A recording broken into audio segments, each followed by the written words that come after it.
Clairvoyance. By C. W. Leadbeater. Chapter 1. What clairvoyance is. Clairvoyance means literally nothing more than clear seeing, and it is a word which has been sorely misused, and even degraded so far as to be employed to describe the trickery of a mountebank in a variety show. Even in its more restricted sense it covers a wide range of phenomena, differing so greatly in character that it is not easy to give a definition of the word which shall be at once succinct and accurate. It has been called spiritual vision, but no rendering could well be more misleading than that, for in the vast majority of cases there is no faculty connected with it which has the slightest claim to be honored by so lofty a name. For the purpose of this treatise we may, perhaps, define it as the power to see what is hidden from ordinary physical sight. It will be as well to premise that it is very frequently, though by no means always, accompanied by what is called clairaudience, or the power to hear what would be inaudible to the ordinary physical ear. And we will for the nonce take our title as covering this faculty also, in order to avoid the clumsiness of perpetually using two long words where one will suffice. Let me make 2 points clear before I begin. First, I am not writing for those who do not believe that there is such a thing as clairvoyance, nor am I seeking to convince those who are in doubt about the matter. In so small a work as this I have no space for that. Such people must study the many books containing lists of cases, or make experiments for themselves along mesmeric lines. I am addressing myself to the better instructed class who know that clairvoyance exists, and are sufficiently interested in the subject to be glad of information as to its methods and possibilities. And I would assure them that what I write is the result of much careful study and experiment, and that though some of the powers which I shall have to describe may seem new and wonderful to them, I mention no single one of which I have not myself seen examples. Secondly, though I shall endeavor to avoid technicalities as far as possible, yet as I am writing in the main for students of Theosophy, I shall feel myself at liberty sometimes to use, for brevity's sake and without detailed explanation, the ordinary theosophical terms with which I may safely assume them to be familiar. Should this document fall into the hands of any to whom the occasional use of such terms constitutes a difficulty, I can only apologize to them and refer them for these preliminary explanations to any elementary theosophical work, such as Mrs. Besant's Ancient Wisdom or Man and His Bodies. The truth is that the whole theosophical system hangs together so closely, and its various parts are so interdependent, that to give a full explanation of every term used would necessitate an exhaustive treatise on Theosophy as a preface even to this short account of clairvoyance. Before a detailed explanation of clairvoyance can usefully be attempted, however, it will be necessary for us to devote a little time to some preliminary considerations, in order that we may have clearly in mind a few broad facts as to the different planes on which clairvoyant vision may be exercised, and the conditions which renders its exercise possible.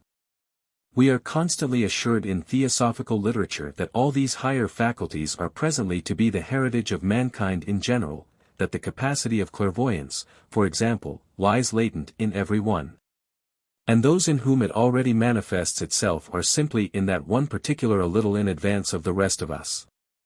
Now this statement is a true one, and yet it seems quite vague and unreal to the majority of people, simply because they regard such a faculty as something absolutely different from anything they have yet experienced, and feel fairly confident that they themselves, at any rate, are not within measurable distance of its development. It may help to dispel this sense of unreality if we try to understand that clairvoyance, like so many other things in nature, is mainly a question of vibrations, and is in fact nothing but an extension of powers which we are all using every day of our lives. We are living all the while surrounded by a vast sea of mingled air and ether, the latter interpenetrating the former, as it does all physical matter.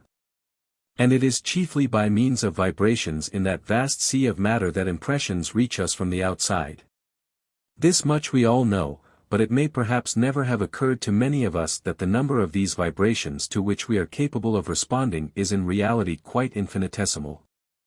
Up among the exceedingly rapid vibrations which affect the ether there is a certain small section, a very small section, to which the retina of the human eye is capable of responding. And these particular vibrations produce in us the sensation which we call light. That is to say, we are capable of seeing only those objects from which light of that particular kind can either issue or be reflected. In exactly the same way the tympanum of the human ear is capable of responding to a certain very small range of comparatively slow vibrations, slow enough to affect the air which surrounds us, and so the only sounds which we can hear are those made by objects which are able to vibrate at some rate within that particular range. In both cases it is a matter perfectly well known to science that there are large numbers of vibrations both above and below these two sections, and that consequently there is much light that we cannot see. And there are many sounds to which our ears are deaf. In these cases of light the action of these higher and lower vibrations is easily perceptible in the effects produced by the actinic rays at one end of the spectrum and the heat rays at the other. As a matter of fact there exist vibrations of every conceivable degree of rapidity, filling the whole vast space intervening between the slow sound waves and the swift light waves. Nor is even that all, for there are undoubtedly vibrations slower than those of sound, and a whole infinity of them which are swifter than those known to us as light. So we begin to understand that the vibrations by which we see and hear are only like two tiny groups of a few strings selected from an enormous harp of practically infinite extent. And when we think how much we have been able to learn and infer from the use of those minute fragments, we see vaguely what possibilities might lie before us if we were enabled to utilize the vast and wonderful whole. Another fact which needs to be considered in this connection is that different human beings vary considerably, though within relatively narrow limits, in their capacity of response even to the very few vibrations which are within reach of our physical senses. I am not referring to the keenness of sight or of hearing that enables one man to see a fainter object or hear a slighter sound than another. It is not in the least a question of strength of vision, but of extent of susceptibility. For example, if anyone will take a good bisulfide of carbon prism, and by its means throw a clear spectrum on a sheet of white paper, and then get a number of people to mark upon the paper the extreme limits of the spectrum as it appears to them, he is fairly certain to find that their powers of vision differ appreciably. Some will see the violet extending much farther than the majority do, others will perhaps see rather less violet than most, while gaining a corresponding extension of vision at the red end. Some few there will perhaps be who can see farther than ordinary at both ends, and these will almost certainly be what we call sensitive people, susceptible in fact to a great range of vibrations than are most men of the present day.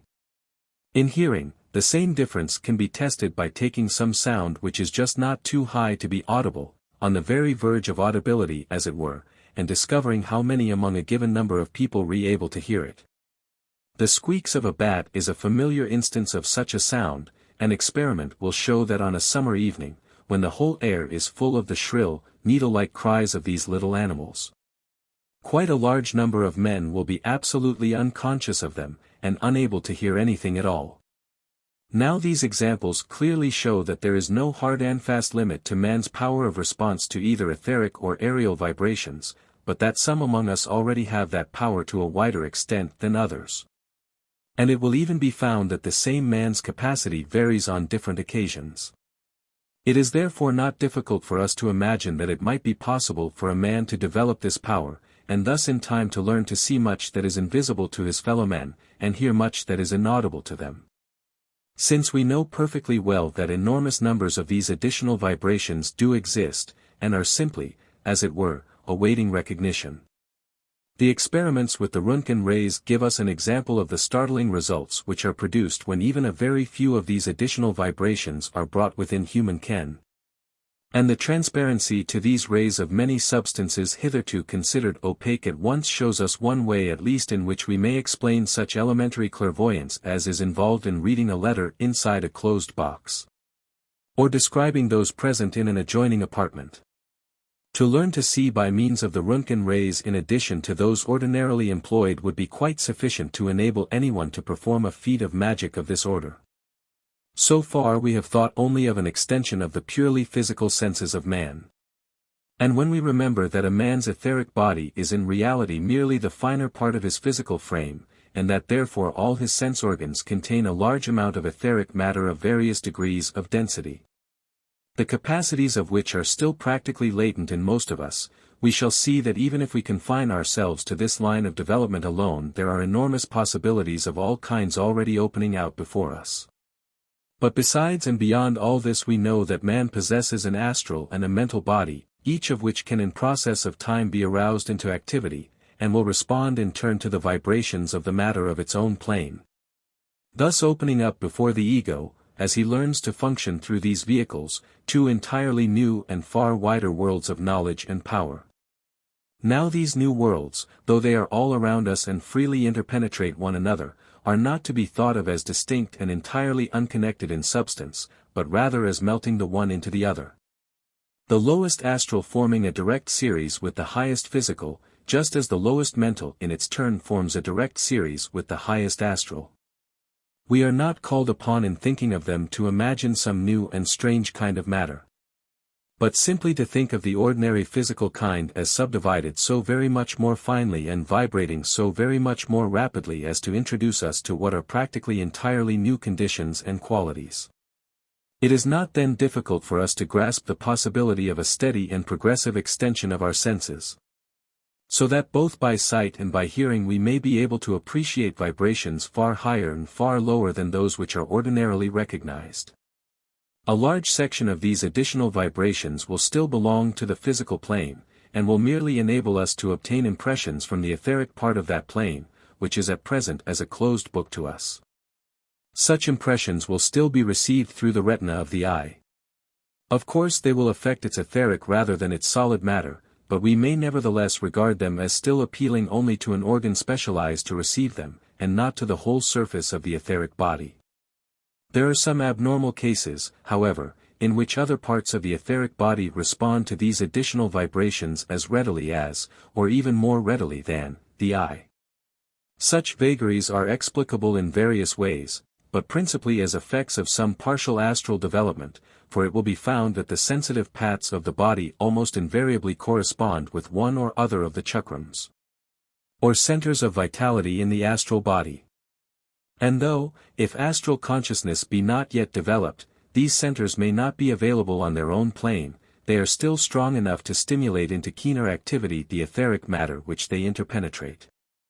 When we come to deal with the astral senses themselves, the methods of working are very different. The astral body has not specialized sense organs, a fact which perhaps needs some explanation. Since many students who are trying to comprehend its physiology seem to find it difficult to reconcile with the statements that have been made as to the perfect interpenetration of the physical body by astral matter, the exact correspondence between the two vehicles, and the fact that every physical object has necessarily its astral counterpart. Now all these statements are true, and yet it is quite possible for people who do not normally see astrally to misunderstand them. Every order of physical matter has its corresponding order of astral matter in constant association with it, not to be separated from it except by a very considerable exertion of occult force, and even then only to be held apart from it as long as force is being definitely exerted to that end. But for all that the relation of the astral particles one to another is far looser than is the case with their physical correspondences. In a bar of iron, for example, we have a mass of physical molecules in the solid condition, that is to say, capable of comparatively little change in their relative positions, though each vibrating with immense rapidity in its own sphere. The astral counterpart of this consists of what we often call solid astral matter, that is, matter of the lowest and densest subplane of the astral. But nevertheless its particles are constantly and rapidly changing their relative positions, moving among one another as easily as those of a liquid on the physical plane might do. So that there is no permanent association between any one physical particle and that amount of astral matter which happens at any given moment to be acting as its counterpart. This is equally true with respect to the astral body of man, which for our purpose at the moment we may regard as consisting of two parts, the denser aggregation which occupies the exact position of the physical body, and the cloud of rarer astral matter which surrounds that aggregation. In both these parts, and between them both, there is going on at every moment of time the rapid intercirculation of the particles which has been described. So that as one watches the movement of the molecules in the astral body, one is reminded of the appearance of those in fiercely boiling water. This being so, it will be readily understood that though any given organ of the physical body must always have as its counterpart a certain amount of astral matter, it does not retain the same particles for more than a few seconds at a time. And consequently there is nothing corresponding to the specialization of physical nerve matter into optic or auditory nerves, and so on. So that though the physical eye or ear has undoubtedly always its counterpart of astral matter, that particular fragment of astral matter is no more, and no less, capable of responding to the vibrations which produce astral sight or astral hearing than any other part of the vehicle. It must never be forgotten that though we constantly have to speak of astral sight or astral hearing in order to make ourselves intelligible, all that we mean by those expressions is the faculty of responding to such vibrations as convey to the man's consciousness, when he is functioning in his astral body, information of the same character as that conveyed to him by his eyes and ears while he is in the physical body. But in the entirely different astral conditions, specialized organs are not necessary for the attainment of this result. There is matter in every part of the astral body which is capable of such response, and consequently the man functioning in that vehicle sees equally well objects behind him, beneath him, above him, without needing to turn his head. There is, however, another point which it would hardly be fair to leave entirely out of account, and that is the question of the chakrams referred to above. Theosophical students are familiar with the idea of the existence in both the astral and the etheric bodies of man of certain centers of force which have to be vivified in turn by the sacred serpent fire as the man advances in evolution. Though these cannot be described as organs in the ordinary sense of the word, since it is not through them that the man sees and hears, as he does in physical life through eyes and ears. Yet it is apparently very largely upon their vivification that the power of exercising these astral senses depends, each of them as it is developed giving to the whole astral body the power of response to a new set of vibrations. Neither have these centers, however, any permanent collection of astral matter connected with them. They are simply vortices in the matter of the body, vortices through which all these particles pass in turn, points, perhaps, at which the higher force from planes above impinges upon the astral body. Even this description gives but a very partial idea of their appearance, for they are in reality four-dimensional vortices, so that the force which comes through them and is the cause of their existence seems to well up from nowhere. But at any rate, since all particles in turn pass through each of them, it will be clear that it is thus possible for each in turn to evoke in all the particles of the body the power of receptivity to a certain set of vibrations. So that all the astral senses are equally active in all parts of the body. The vision of the mental plane is again totally different, for in this case we can no longer speak of separate senses such as sight and hearing, but rather have to postulate one general sense which responds so fully to the vibrations reaching it that, when any object comes within its cognition, it at once comprehends it fully, and as it were sees it, hears it, feels it, and knows all there is to know about it by the one instantaneous operation.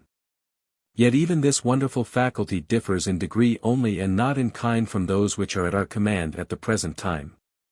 1. The mental plane, just as on the physical impressions are still conveyed by means of vibrations traveling from the object seen to the seer.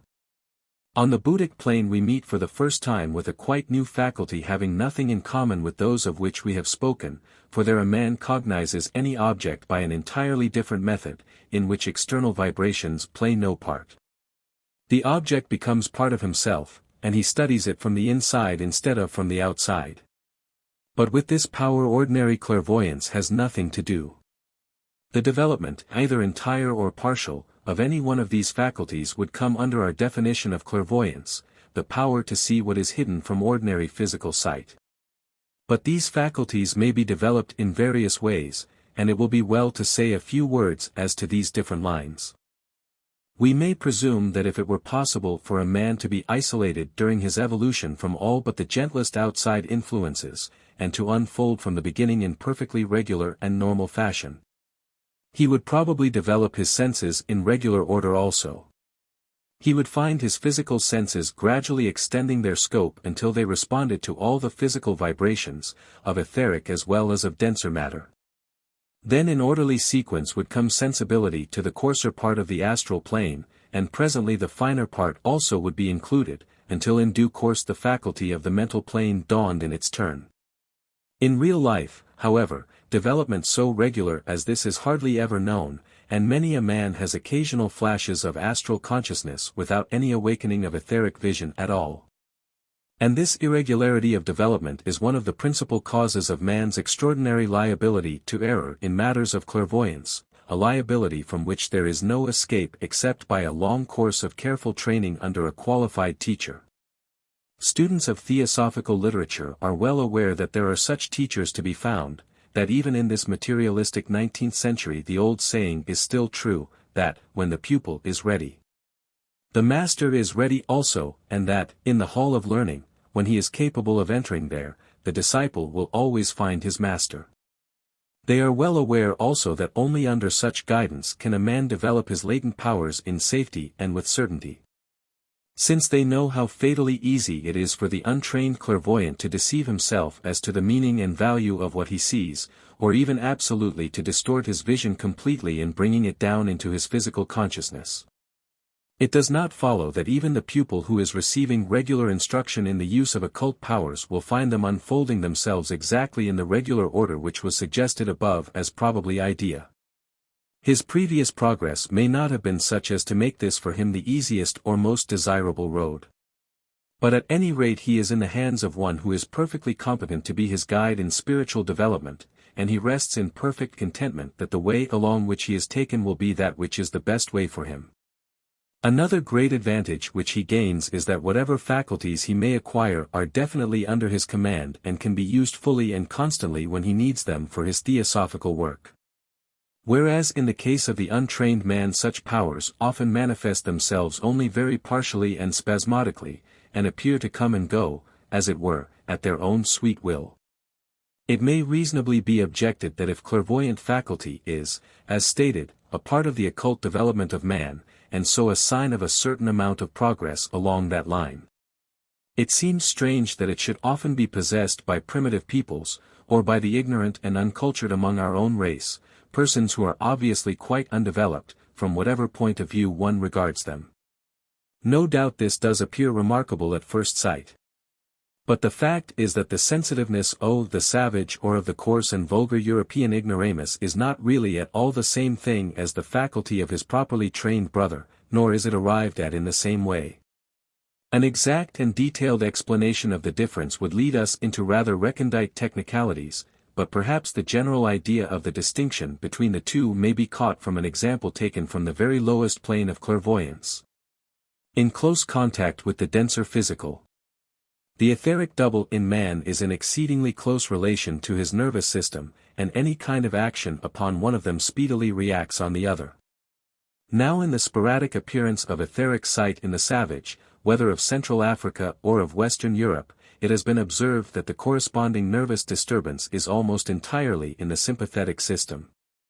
And that the whole affair is practically beyond the man's control, is in fact a sort of massive sensation vaguely belonging to the whole etheric body, rather than an exact and definite sense perception communicated through a specialized organ. As in later races and amid higher development the strength of the man is more and more thrown into the evolution of the mental faculties, this vague sensitiveness usually disappears. But still later, when the spiritual man begins to unfold, he regains his clairvoyant power. This time, however, the faculty is a precise and exact one, under the control of the man's will, and exercised through a definite sense organ. And it is noteworthy that any nervous action set up in sympathy with it is now almost exclusively in the cerebrospinal system. On this subject Mrs. Besant writes, the lower forms of psychism are more frequent in animals and in very unintelligent human beings than in men and women in whom the intellectual powers are well developed. They appear to be connected with the sympathetic system, not with the cerebrospinal. The large nucleated ganglionic cells in this system contain a very large proportion of etheric matter, and are hence more easily affected by the coarser astral vibrations than are the cells in which the proportion is less. As the cerebrospinal system develops, and the brain becomes more highly evolved, the sympathetic system subsides into a subordinate position. And the sensitiveness to psychic vibrations is dominated by the stronger and more active vibrations of the higher nervous system. It is true that at a later stage of evolution psychic sensitiveness reappears, but it is then developed in connection with the cerebrospinal centers, and is brought under the control of the will. But the hysterical and ill-regulated psychism of which we see so many lamentable examples is due to the small development of the brain and the dominance of the sympathetic system. Occasional flashes of clairvoyance do, however, sometimes come to the highly cultured and spiritual-minded man, even though he may never have heard of the possibility of training such a faculty. In his case such glimpses usually signify that he is approaching that stage in his evolution when these powers will naturally begin to manifest themselves. And their appearance should serve as an additional stimulus to him strive to maintain that high standard of moral purity and mental balance without which clairvoyance is a curse and not a blessing to its possessor. Between those who are entirely unimpressible and those who are in full possession of clairvoyant power there are many intermediate stages. One to which it will be worth while to give a passing glance is the stage in which a man, though he has no clairvoyant faculty in ordinary life, yet exhibits it more or less fully under the influence of mesmerism. This is a case in which the psychic nature is already sensitive, but the consciousness is not yet capable of functioning in it amidst the manifold distractions of physical life. It needs to be set free by the temporary suspension of the outer senses in the mesmeric trance before it can use the diviner faculties which are but just beginning to dawn within it. But of course even in the mesmeric trance there are innumerable degrees of lucidity, from the ordinary patient who is blankly unintelligent to the man whose power of sight is fully under the control of the operator, and can be directed whithersoever he wills, or to the more advanced stage in which, when the consciousness is once set free, it escapes altogether from the grasp of the magnetizer, and soars into fields of exalted vision where it is entirely beyond his reach.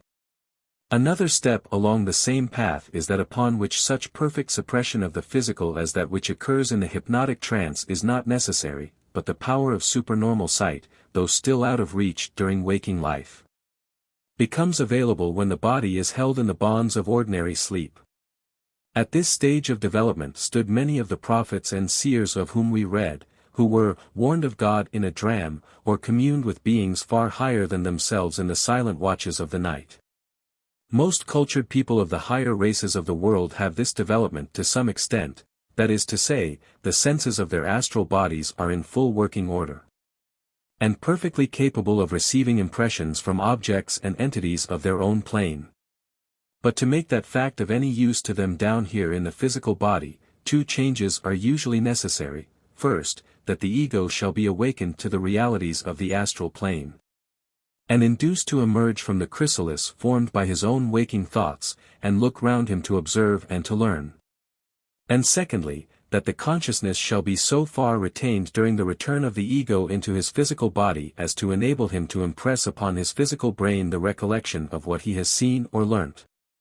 If the first of these changes has taken place, the second is of little importance, since the ego, the true man, will be able to profit by the information to be obtained upon that plane, even though he may not have the satisfaction of bringing through any remembrance of it into his waking life down here.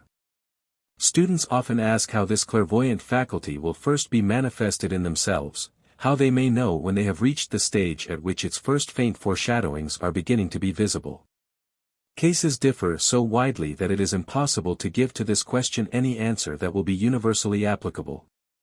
Some people begin by a plunge, as it were, and under some unusual stimulus become able just for once to see some striving vision. And very often in such a case, because the experience does not repeat itself, the seer comes in time to believe that on that occasion he must have been the victim of hallucination.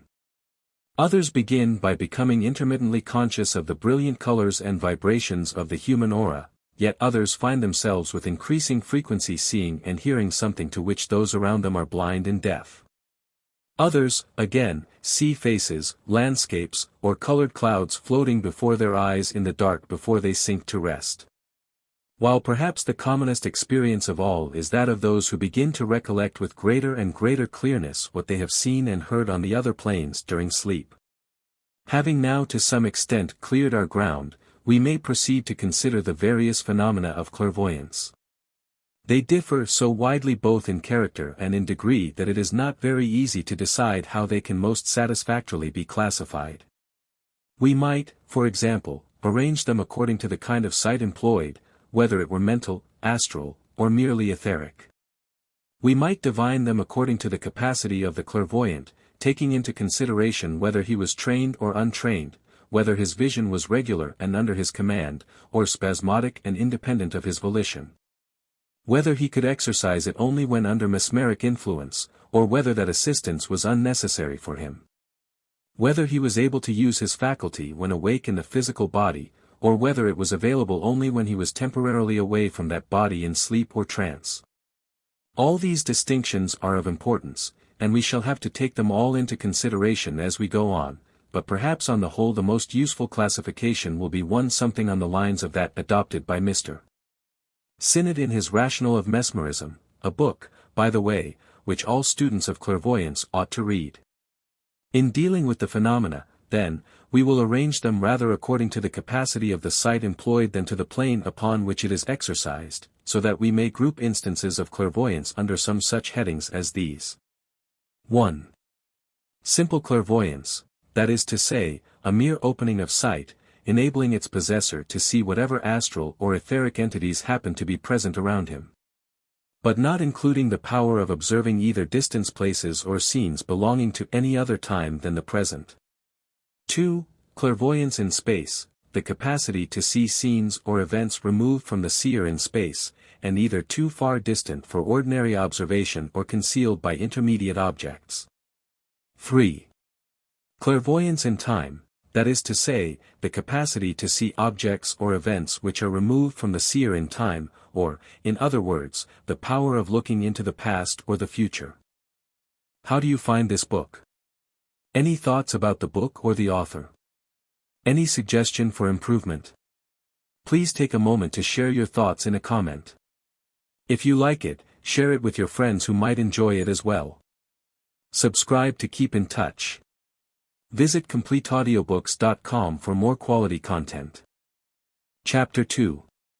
Simple Clairvoyance, Full.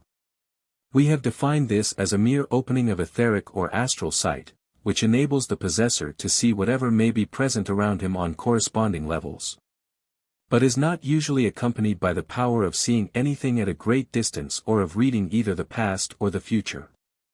It is hardly possible altogether to exclude these latter faculties, for astral sight necessarily has considerably greater extension than physical. And fragmentary pictures of both past and future are often casually visible even to clairvoyants who do not know how to seek specially for them. But there is nevertheless a very real distinction between such incidental glimpses and the definite power of projection of the sight either in space or time. We find among sensitive people all degrees of this kind of clairvoyance, from that of the man who gets a vague impression which hardly deserves the name of sight at all, up to the full possession of etheric and astral vision respectively. Perhaps the simplest method will be for us to begin by describing what would be visible in the case of this fuller development of the power, as the cases of its partial possession will then be seen to fall naturally into their places. Let us take the etheric vision first. This consists simply, as has already been said, in susceptibility to a far larger series of physical vibrations than ordinary, but nevertheless its possession brings into view a good deal to which the majority of the human race still remains blind. Let us consider what changes its acquisition produces in the aspect of familiar objects, animate and inanimate, and then see to what entirely new factors it introduces us. But it must be remembered that what I am about to describe is the result of the full and perfectly controlled possession of the faculty only, and that most of the instances met with in real life will be likely to fall far short of it in one direction or another. The most striking change produced in the appearance of inanimate objects by the acquisition of this faculty is that most of them become almost transparent, owing to the difference in wavelength of some of the vibrations to which the man has now become susceptible. He finds himself capable of performing with the utmost ease the proverbial feat of seeing through a brick wall, for to his newly acquired vision the brick wall seems to have a consistency no greater than that of a light mist. He therefore sees what is going on in an adjoining room almost as though no intervening wall existed. He can describe with accuracy the contents of a locked box, or read a sealed letter. With a little practice he can find a given passage in a closed book. This last feat, though perfectly easy to astral vision, presents considerable difficulty to one using etheric sight, because of the fact that each page has to be looked at through all those which happen to be superimposed upon it. It is then asked whether under these circumstances a man sees always with this abnormal sight, or only when he wishes to do so. The answer is that if the faculty is perfectly developed it will be entirely under his control, and he can use that or his more ordinary vision at will. He changes from one to the other as readily and naturally as we now change the focus of our eyes when we look up from our book to follow the motions of some object a mile away. It is, as it were, a focusing of consciousness on the one or the other aspect of what is seen, and though the man would have quite clearly in his view the aspect upon which his attention was for the moment fixed, he would always be vaguely conscious of the other aspect too, just as when we focus our sight upon any object held in our hands we yet vaguely see the opposite wall of the room as a background. Another curious change, which comes from the possession of this sight, is that the solid ground upon which the man walks becomes to a certain extent transparent to him, so that he is able to see down into it to a considerable depth. Much as we can now see into fairly clear water. This enables him to watch a creature burrowing underground, to distinguish a vein of coal or of metal if not too far below the surface, and so on. The limit of etheric sight when looking through solid matter appears to be analogous to that imposed upon us when looking through water or mist. We cannot see beyond a certain distance, because the medium through which we are looking is not perfectly transparent. The appearance of animate objects is also considerably altered for the man who has increased his visual powers to this extent. The bodies of men and animals are for him in the main transparent, so that he can watch the action of the various internal organs, and to some extent diagnose some of their diseases. The extend sight also enables him to perceive, more or less clearly, various classes of creatures, elemental and otherwise, whose bodies are not capable of reflecting any of the rays within the limit of the spectrum as ordinarily seen. Among the entities so seen will be some of the lower orders of nature spirits, those whose bodies are composed of the denser etheric matter. To this class belong nearly all the fairies, gnomes, and brownies, about whom there are still so many stories remaining among Scotch and Irish mountains and in remote country places all over the world. The vast kingdom of nature spirits is in the main an astral kingdom, but still there is a large section of it which appertains to the etheric part of the physical plane, and this section, of course, is much more likely to come within the ken of ordinary people than the others. Indeed, in reading the common fairy stories one frequently comes across distinct indications that it is with this class that we are dealing. Any student of fairy love will remember how often mention is made of some mysterious ointment or drug, which when applied to a man's eyes enables him to see the members of the fairy commonwealth whenever he happens to meet them. The story of such an application and its results occurs so constantly and comes from so many different parts of the world that there must certainly be some truth behind it, as there always is behind really universal popular tradition. Now no such anointing of the eyes alone could by any possibility open a man's astral vision. Though certain ointment rubbed over the whole body will very greatly assist the astral body to leave the physical in full consciousness, a fact the knowledge of which seems to have survived even to medieval times, as will be seen from the evidence given at some of the trials for witchcraft. But the application to the physical eye might very easily so stimulate its sensitiveness as to make it susceptible to some of the etheric vibrations. The story frequently goes on to relate how when the human being who has used this mystical ointment betrays his extended vision in some way to a fairy, the latter strikes or stabs him in the eye, thus depriving him not only of the etheric sight, but of that of the denser physical plane as well. See The Science of Fairy Tales by E. S. Hart Lane, in the Contemporary Science series, or indeed almost any extensive collection of fairy stories.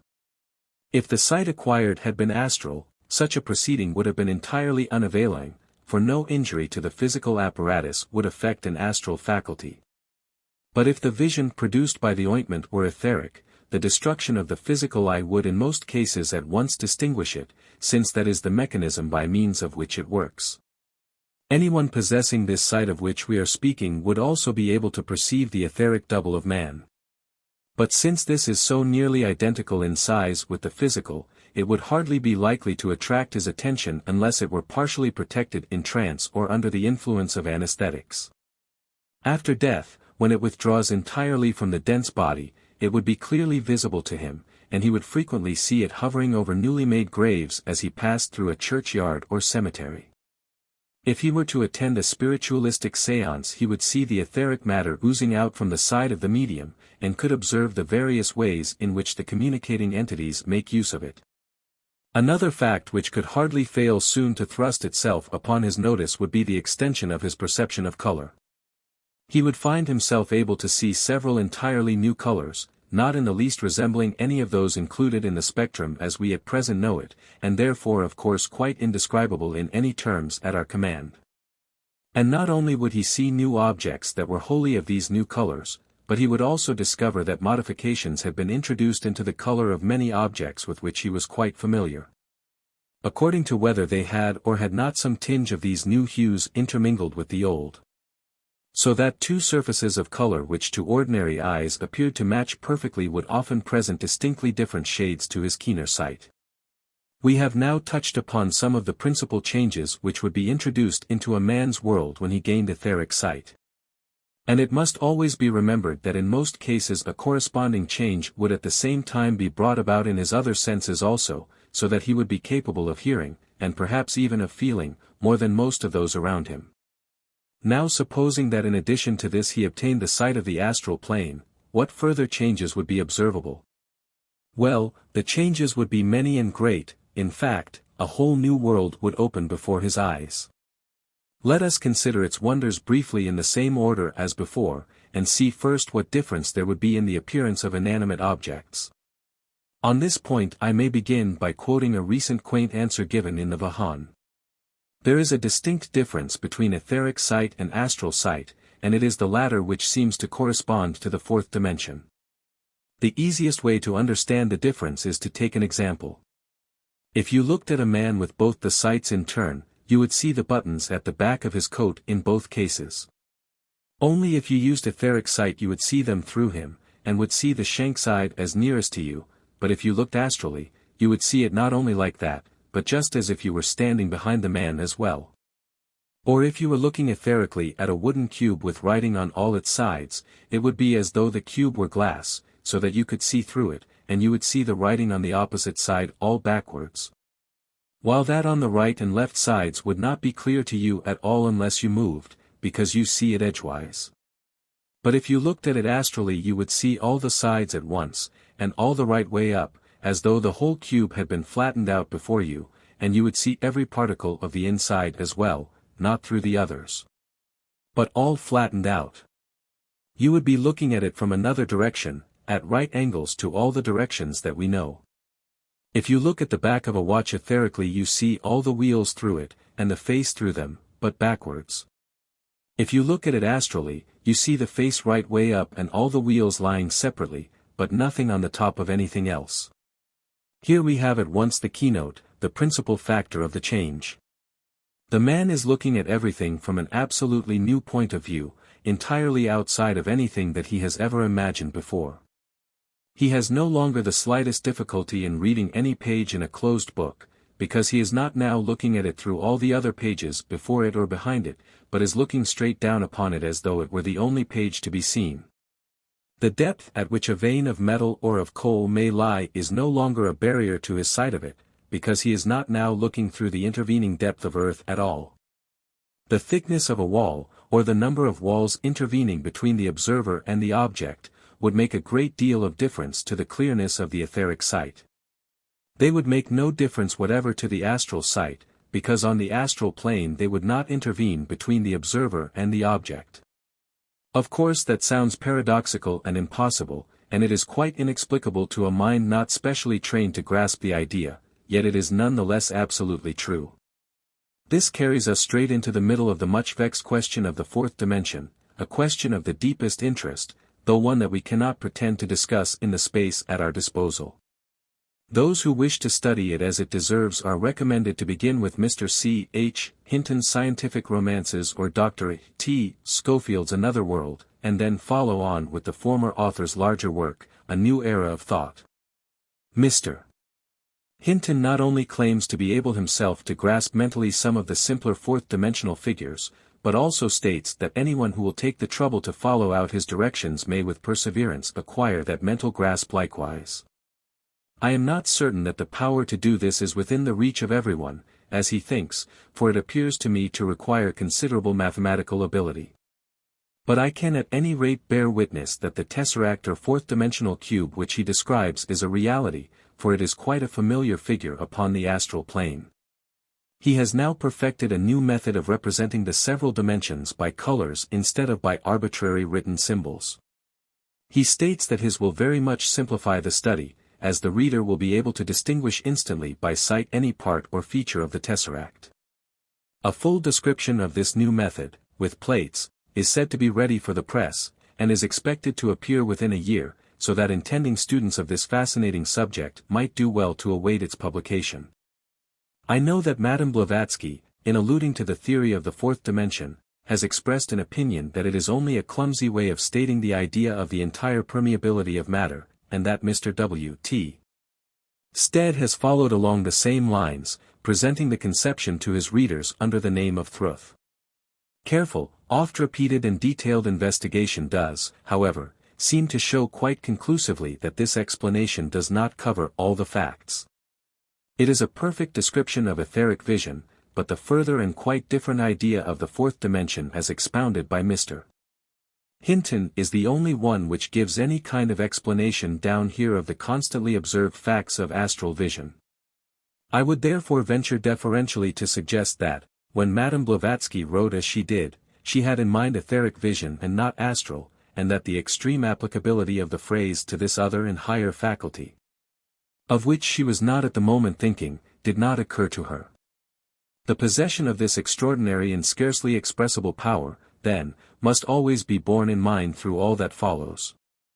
It lays every point in the interior of every solid body absolutely open to the gaze of the seer, just as every point in the interior of a circle lies open to the gaze of a man looking down upon it. But even this is by no means all that it gives to its possessor. He sees not only the inside as well as the outside of every object, but also its astral counterpart.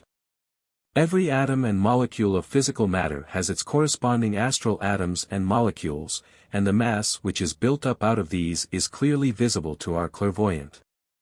Usually the astral part of any object projects somewhat beyond the physical part of it, and thus metals, stones and other things are seen surrounded by an astral aura.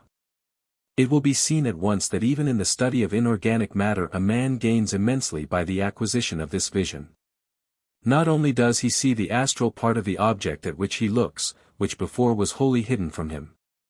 Not only does he see much more of its physical constitution than he did before, but even what was visible to him before is now seen much more clearly and truly. A moment's consideration will show that his new vision approximates much more closely to true perception than does physical sight. For example, if he looks astrally at a glass cube, its sides will all appear equal, as we know they really are, whereas on the physical plane he sees the further side in perspective, that is, it appears smaller than the nearer side, which is, of course, a mere illusion due to his physical limitations. When we come to consider the additional facilities which it offers in the observation of animate objects, we see still more clearly the advantages of the astral vision. It exhibits to the clairvoyant the aura of plants and animals, and thus in the case of the latter their desires and emotions, and whatever thoughts they may have, are all plainly shown before his eyes. But is in dealing with human beings that he will most appreciate the value of this faculty, for he will often be able to help them far more effectually when he guides himself by the information which it gives him. He will be able to see the aura as far up as the astral body, and though that leaves all the higher part of a man still hidden from his gaze, he will nevertheless find it possible by careful observation to learn a good deal about the higher part form what is within his reach. His capacity of examining the etheric double will give him considerable advantage in locating and classifying any defects or diseases of the nervous system, while from the appearance of the astral body he will be at once aware of all the emotions, passions, desires and tendencies of the man before him, and even of very many of his thoughts also. As he looks at a person he will see him surrounded by the luminous mists of the astral aura, flashing with all sorts of brilliant colors, and constantly changing in hue and brilliancy with every variation of the person's thoughts and feelings.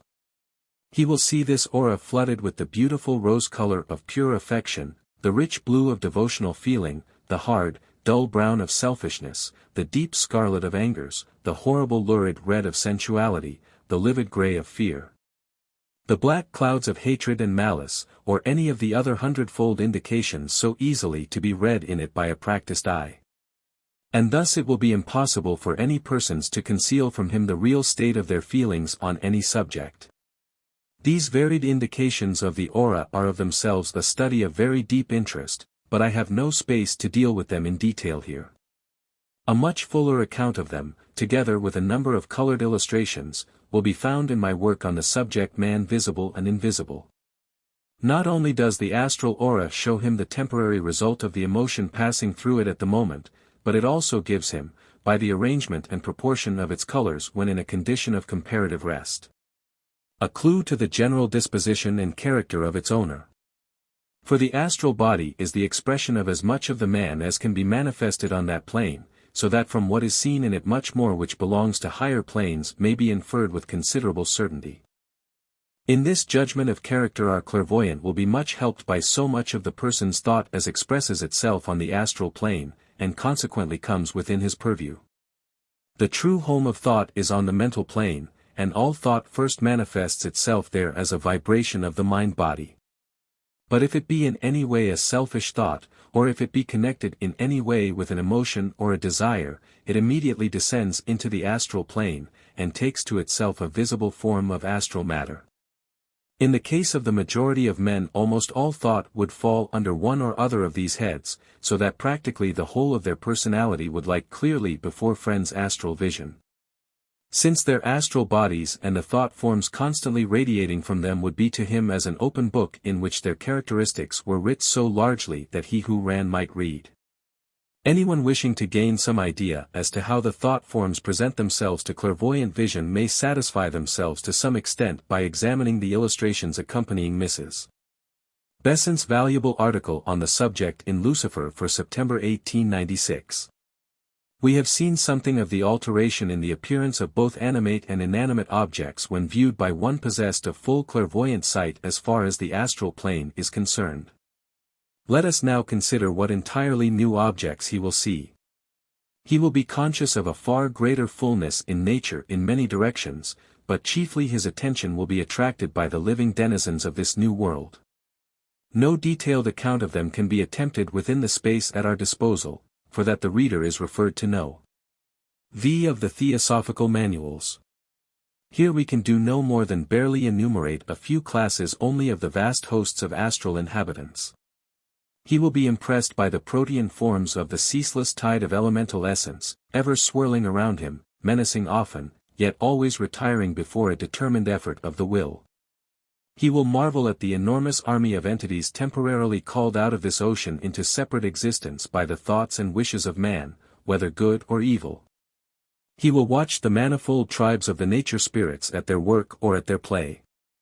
He will sometimes be able to study with ever-increasing delight the magnificent evolution of some of the lower orders of the glorious kingdom of the Devas, which corresponds approximately to the angelic host of Christian terminology. But perhaps of even keener interests to him than any of these will be the human denizens of the astral world, and he will find them divisible into two great classes, those whom we call the living, and those others, most of them infinitely more alive, whom we so foolishly misname the dead. Among the former he will find here and there one wide awake and fully conscious, perhaps sent to bring him some message, or examining him keenly to see what progress he is making. While the majority of his neighbors, when away from their physical bodies during sleep, will drift idly by, so wrapped up in their own cogitations as to be practically unconscious of what is going on around them. Among the great host of the recently dead he will find all degrees of consciousness and intelligence, and all shades of character, for death, which seems to our limited vision so absolute a change, in reality alters nothing of the man himself. On the day after his death he is precisely the same man as he was the day before it, with the same disposition, the same qualities, the same virtues and vices, save only that he has cast aside his physical body. But the loss of that no more makes him in any way a different man than would the removal of an overcoat. So among the dead our student will find men intelligent and stupid, kind-hearted and morose, serious and frivolous, spiritually minded and sensually minded, just as among the living. Since he can not only see the dead, but speak with them, he can often be of very great use to them, and give them information and guidance which is of the utmost value to them. Many of them are in a condition of great surprise and perplexity, and sometimes even of acute distress. Because they the facts of the next world so unlike the childish legends which are all that popular religion in the West has to offer with reference to this transcendently important subject. And therefore a man who understands this new world and can explain matters is distinctly a friend in need. In many other ways a man who fully possesses this faculty may be of use to the living as well as to the dead. But this side of the subject I have already written in my little book on invisible helpers. In addition to astral entities he will see astral corpses, shades and shells in all stages of decay. But these need only be just mentioned here, as the reader desiring a further account of them will find it in our third, Death, and After, and fifth, the Astral Plane, manuals. Another wonderful result which the full enjoyment of astral clairvoyance brings to a man is that he has no longer any break in consciousness.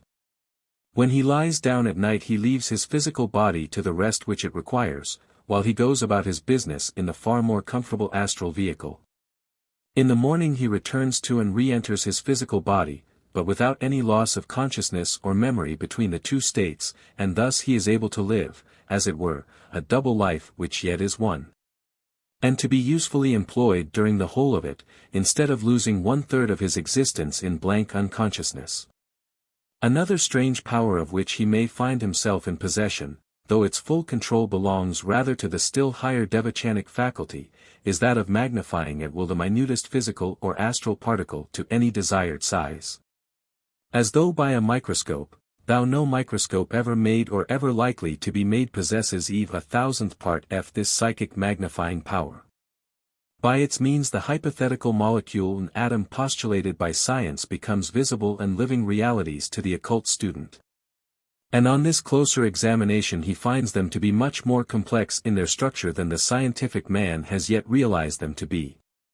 It also enables him to follow with the closest attention and the most lively interest all kinds of electrical, magnetic, and other etheric action.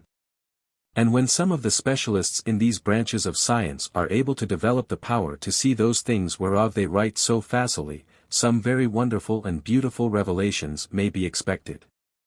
This is one of the cities or powers described in Oriental books as accruing to the man who devotes himself to spiritual development, though the name under which it is there mentioned might not be immediately recognizable. It is referred to as the power of making oneself large or small at will. And the reason of a description which appears so oddly to reverse the fact is that in reality the method by which this feat is performed is precisely that indicate in these ancient books. It is by the use of temporary visual machinery of inconceivable minuteness that the world of the infinitely little is so clearly seen. And in the same way, or rather in the opposite way, it is by temporarily enormously increasing the size of the machinery used that it becomes possible to increase the breadth of one's view, in the physical sense as well as, let us hope, in the moral, far beyond anything that science has ever dreamt of as possible for man. So that the alteration in size is really in the vehicle of the student's consciousness, and not in anything outside of himself, and the old Oriental book has, after all, put the case more accurately than we. Psychometry and second sight in excelsis would also be among the faculties which our friend would find at his command. But those will be more fitly dealt with under a later heading, since in almost all their manifestations they involve clairvoyance either in space or in time. I have now indicated, though only in the roughest outlines, what a trained student, possessed of full astral vision, would see in the immensely wider world to which that vision introduced him. But I have said nothing of the stupendous change in his mental attitude which comes from the experiential certainty as to the existence of the soul, its survival after death, the action of the law of karma, and other points of equally paramount importance. The difference between even the profoundest intellectual conviction and the precise knowledge gained by direct personal experience must be felt in order to be appreciated. Chapter 3. Simple Clairvoyance, Partial.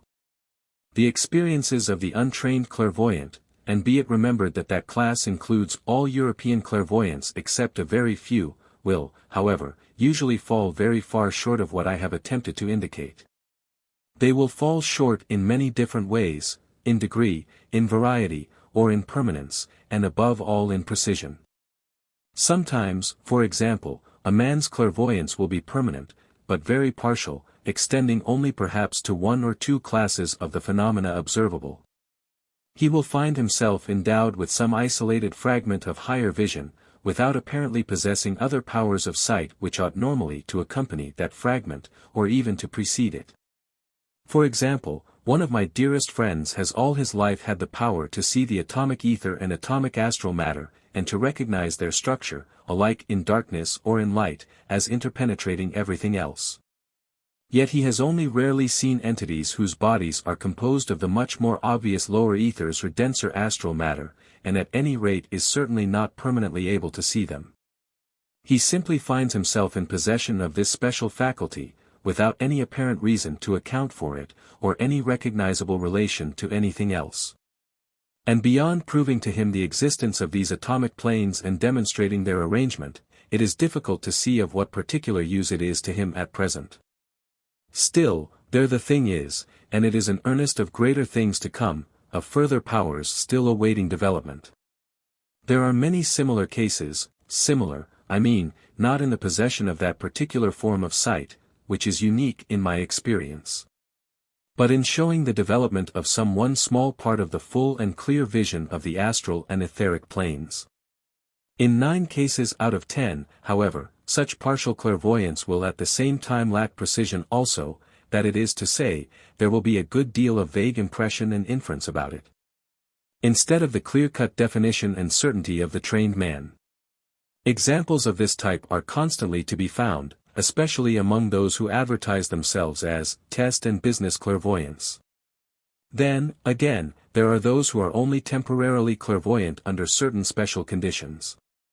Among these there are various subdivisions, some being able to reproduce the state of clairvoyance at will by again setting up the same conditions, while with others TI comes sporadically, without any observable reference to their surroundings, and with yet others the power shows itself only once or twice in the whole course of their lives. To the first of these subdivisions belong those who are clairvoyant only when in the mesmeric trance, who when not so entranced are incapable of seeing or hearing anything abnormal. These may sometimes reach great heights of knowledge and be exceedingly precise in their indications, but when that is so they are usually undergoing a course of regular training, though for some reason unable as yet to set themselves free from the leaden weight of earthly lie without assistance. In the same class we may put those, chiefly Orientals, who gain some temporary sight only under the influence of certain drugs, or by means of the performance of certain ceremonies. The ceremonialist sometimes hypnotizes himself by his repetitions, and in that condition becomes to some extent clairvoyant. More often he simply reduces himself to a passive condition in which some other entity can obsess him and speak through him. Sometimes, again, his ceremonies are not intended to affect himself at all, but to invoke some astral entity who will give him the required information, but of course that is a case of magic, and not of clairvoyance. Both the drugs and the ceremonies are methods emphatically to be avoided by anyone who wishes to approach clairvoyance from the higher side, and use it for his own progress and for the helping of others. The Central African medicine man or witch doctor and some of the Tartar shamans are good examples of the type.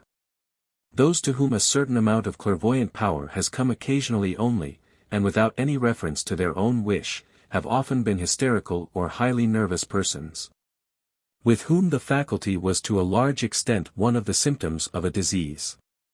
Its appearance showed that the physical vehicle was weakened to such a degree that it no longer presented any obstacle in the way of a certain modicum of etheric or astral vision. An extreme example of this class is the man who drinks himself into delirium tremens, and in the condition of absolute physical ruin and impure psychic excitation brought about by the ravages of that fell disease, is able to see for the time some of the loathsome elemental and other entities which he has drawn round himself by his long course of degraded and bestial indulgence. There are, however, others cases where the power of sight has appeared and disappeared without apparent reference to the state of the physical health. But it seems probable that even in those, if they could have been observed closely enough, some alteration in the condition of the etheric double would have been noticed. Those who have only one instance of clairvoyance to report in the whole of their lives are a difficult band to classify at all exhaustively, because of the great variety of the contributory circumstances. There are many among them to whom the experience has come at some supreme moment of their lives, when it is comprehensible that there might have been a temporary exaltation of faculty which would be sufficient to account for it. In the case of another subdivision of them, the solitary case has been the seeing of an apparition, most commonly of some friend or relative at the point of death. Two possibilities are then offered for our choice, and in each of them the strong wish of the dying man is the impelling force. That force may have enabled him to materialize himself for a moment, in which case of course no clairvoyance was needed.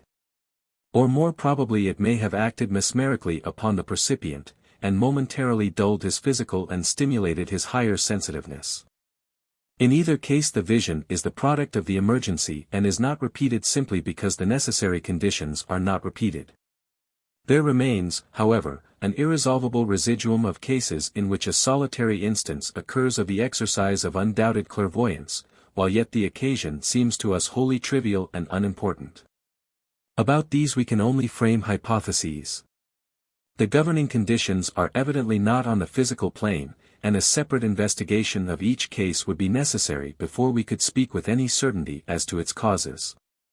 In some such it has appeared that an astral entity was endeavoring to make some communication, and was able to impress only some unimportant detail on its subject, the useful or significant part of what it had to say failing to get through into the subject's consciousness. In the investigation of the phenomena of clairvoyance all these varied types and many others will be encountered, and a certain number of cases of mere hallucination will be almost sure to appear also, and will have to be carefully weeded out from the list of examples. The student of such a subject needs an inexhaustible fund of patience and steady perseverance, but if he goes on long enough he will begin dimly to discern order behind the chaos, and will gradually get some idea of the great laws under which the whole evolution working. It will help him greatly in his efforts if he will adopt the order which we have just followed, that is, if he will first take the trouble to familiarize himself as thoroughly as may be with the actual facts concerning the planes with which ordinary clairvoyance deals. If he will learn what there really is to be seen with astral and etheric sight, and what their respective limitations are, he will then have, as it were, a standard by which to measure the cases which he observes. Since all instances of partial sight must of necessity fit into some niche in this whole, if he has the outline of the entire scheme in his head he will find it comparatively easy with a little practice to classify the instances with which he is called upon to deal. We have said nothing as yet as to the still more wonderful possibilities of clairvoyance upon the mental plane, nor indeed is it necessary that much should be said, as it is exceedingly improbable that the investigator will ever meet with any examples of it except among pupils properly trained on some of the very highest schools of occultism. For them it opens up yet another new world, vaster far than all those beneath it, a world in which all that we can imagine of utmost glory and splendor is the commonplace of existence. Some account of its marvelous faculty, its ineffable bliss, its magnificent opportunities for learning and for work, is given in the 6th of our Theosophical manuals, and to that the student may be referred. All that it has to give, all of it at least that he can assimilate, is within the reach of the trained pupil, but for the untrained clairvoyant to touch it is hardly more than a bare possibility. It has been done in mesmeric trance, but the occurrence is of exceeding rarity. For it needs almost superhuman qualifications in the way of lofty spiritual aspiration and absolute purity of thought and intention upon the part both of the subject and the operator. To a type of clairvoyance such as this, and still more fully to that which belongs to the plane next above it, the name of spiritual sight may reasonably be applied.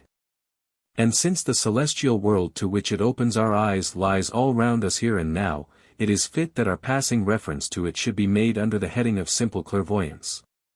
Thought it may be necessary to allude to it again when dealing with clairvoyance in space, to which we will now pass on. Chapter 4. Clairvoyance in Space, Intentional. We have defined this as the capacity to see events or scenes removed from the seer in space and too far distant for ordinary observation. The instances of this are so numerous and so various that we shall find it desirable to attempt a somewhat more detailed classification of them. It does not much matter what particular arrangement we adopt, so long as it is comprehensive enough to include all our cases. Perhaps a convenient one will be to group them under the broad divisions of intentional and unintentional clairvoyance in space, with an intermediate class that might be described as semi-intentional, a curious title, but I will explain it later.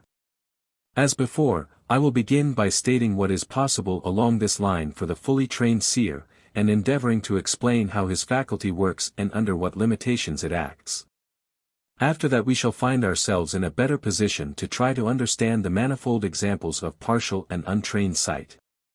Let us then in the first place discuss intentional clairvoyance. It will be obvious from what has previously been said as to the power of astral vision that anyone possessing it in its fullness will be able to see by its means practically anything in this world that he wishes to see. The most secret places are open to his gaze, and intervening obstacles have no existence for him, because of the change in his point of view.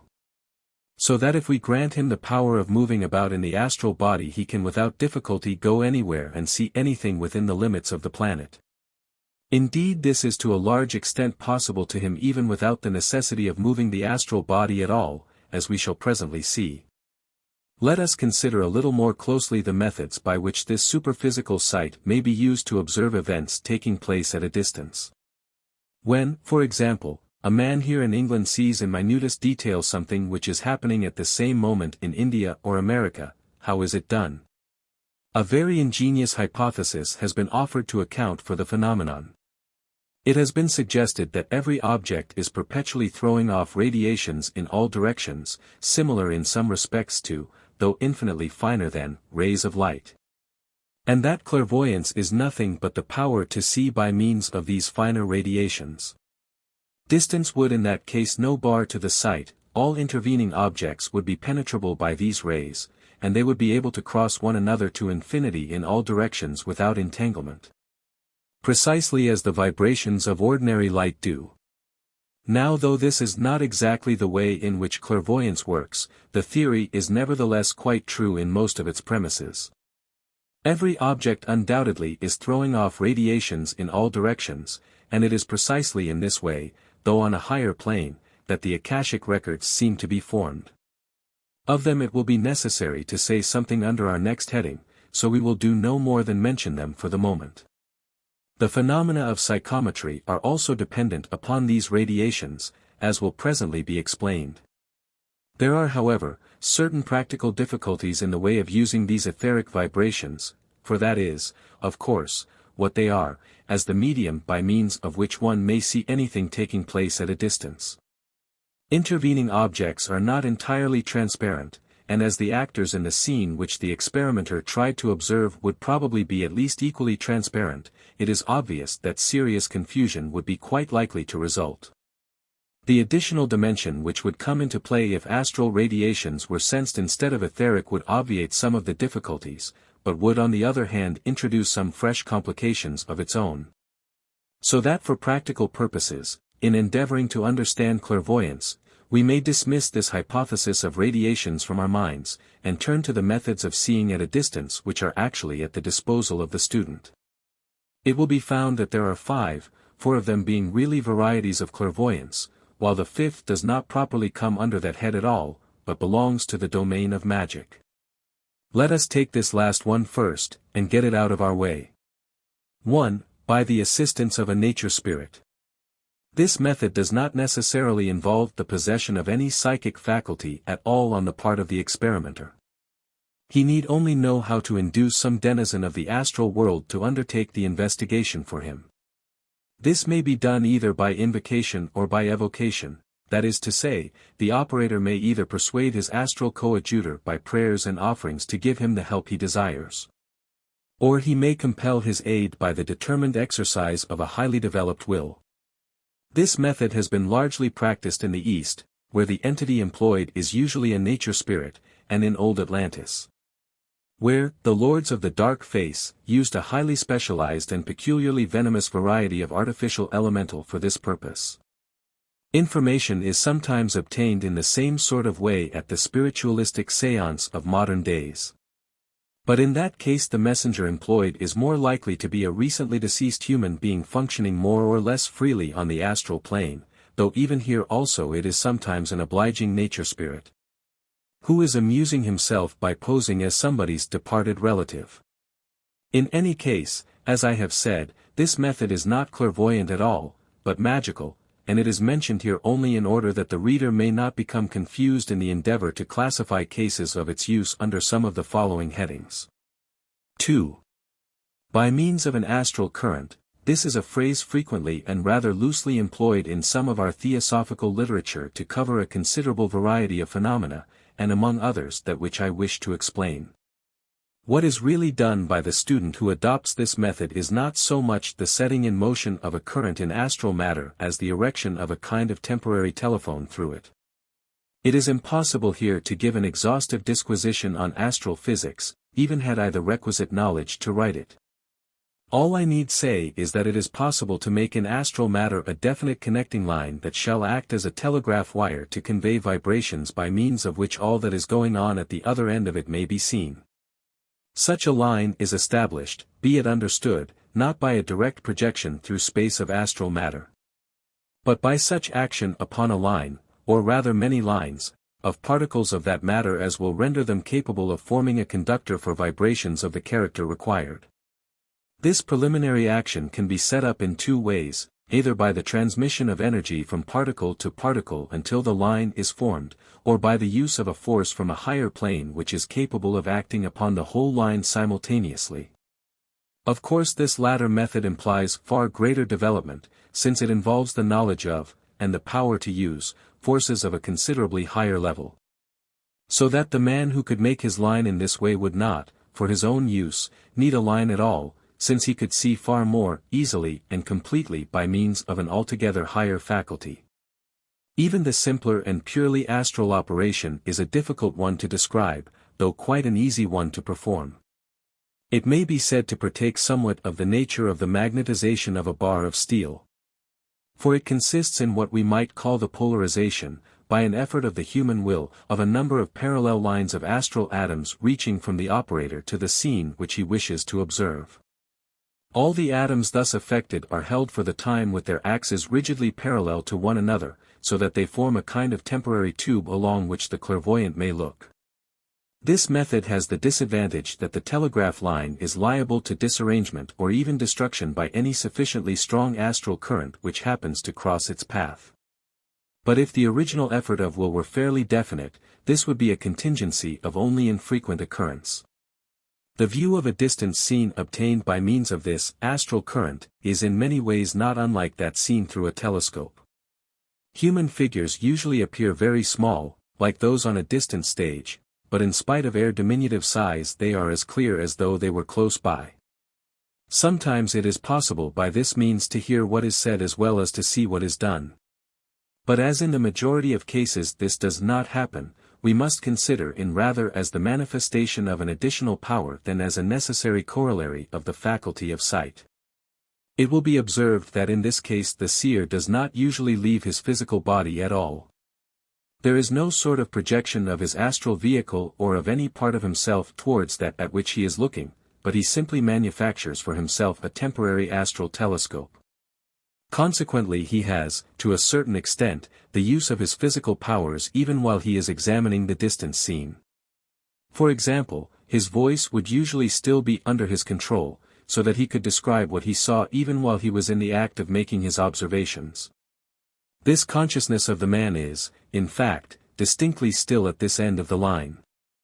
This fact, however, has its limitations as well as its advantages, and these again largely resemble the limitations of the man using a telescope on the physical plane. The experimenter, for example, has no power to shift this point of view. His telescope, so to speak, has a particular field of view which cannot be enlarged or altered. He is looking at his scene from a certain direction, and he cannot suddenly turn it all round and see how it looks from the other side. If he has sufficient psychic energy to spare, he may drop altogether the telescope that he is using and manufacture an entirely new one for himself which will approach his objective somewhat differently. But this is not a course at all likely to be adopted in practice. But, it may be said, the mere fact that he is using astral sight ought to enable him to see it from all sides at once. So it would if he were using that sight in the normal way upon an object which was fairly near him, within his astral reach, as it were, but at a distance of hundreds or thousands of miles the case is very different. Astral sight gives us the advantage of an additional dimension, but there is still such a thing as position in that dimension, and it is naturally a potent factor in limiting the use of the powers of its plane. Our ordinary three-dimensional sight enables us to see at once every point of the interior of a two-dimensional figure, such as a square, but in order to do that the square must be within a reasonable distance from our eyes. The mere additional dimension will avail a man in London but little in his endeavor to examine a square in Calcutta. Astral sight, when it is cramped by being directed along what is practically a tube, is limited very much as physical sight would be under similar circumstances. Though if possessed in perfection it will still continue to show, even at that distance, the auras, and therefore all the emotions and most of the thoughts of the people under observation. There are many people for whom this type of clairvoyance is very much facilitated if they have at hand some physical object which can be used as a starting point for their astral tube, a convenient focus for their willpower. A ball of crystal is the commonest and most effectual of such foci, since it has the additional advantage of possessing within itself qualities which stimulate psychic faculty. But other objects are also employed, to which we shall find it necessary to refer more particularly when we come to consider semi-intentional clairvoyance.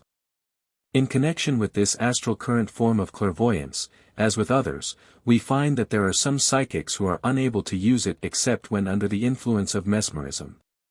The peculiarity in this case is that among such psychics there are two varieties, one in which by being thus set free the man is enabled to make a telescope for himself, and another in which the magnetizer himself makes the telescope and the subject is simply enabled to see through it. In this latter case obviously the subject has not enough will to form a tube for himself, and the operator, though possessed of the necessary willpower, is not clairvoyant, or he could see through his own tube without needing help. Occasionally, though rarely, the tube which is formed possesses another of the attributes of a telescope, that of magnifying the objects at which it is directed until they seem of life size. Of course the objects must always be magnified to some extent, or they would be absolutely invisible, but usually the extent is determined by the size of the astral tube and the whole thing is simply a tiny moving picture. In the few cases where the figures are seen as a life size by this method, it is probable that an altogether new power is beginning to dawn. But when this happens, careful observation is needed in order to distinguish them from examples of our next class. 3. By the projection of a thought form, the ability to use this method of clairvoyance implies a development somewhat more advanced than the last, since it necessitates a certain amount of control upon the mental plane. All students of theosophy are aware that thought takes form, at any rate upon its own plane, and in the vast majority of cases upon the astral plane also. But it may not be quite so generally known that if a man thinks strongly of himself as present at any given place, the form assumed by that particular thought will be a likeness of the thinker himself, which will appear at the place in question. Essentially this form must be composed of the matter of the mental plane, but in very many cases it would draw around itself matter of the astral plane also, and so would approach much nearer to visibility. There are, in fact, many instances in which it has been seen by the person thought of, most probably by means of the unconscious mesmeric influence emanating from the original thinking. None of the consciousness of the thinker would, however, be included within this thought form. When once sent out from him, it would normally be a quite separate entity, not indeed absolutely unconnected with its maker, but practically so as far as the possibility of receiving any impression through it is concerned. This third type of clairvoyance consists, then, in the power to retain so much connection with and so much hold over a newly erected thought form as will render it possible to receive impressions by means of it. Such impressions as were made upon the form would in this case be transmitted to the thinker, not along an astral telegraph line, as before, but by sympathetic vibration. In a perfect case of this kind of clairvoyance it is almost as though the seer projected a part of his consciousness into the thought form, and used it as a kind of outpost, from which observation was possible. He sees almost as well as he would if he himself stood in the place of his thought form. The figures at which he is looking will appear to him as of life size and close at hand, instead of tiny and at a distance, as in the previous case.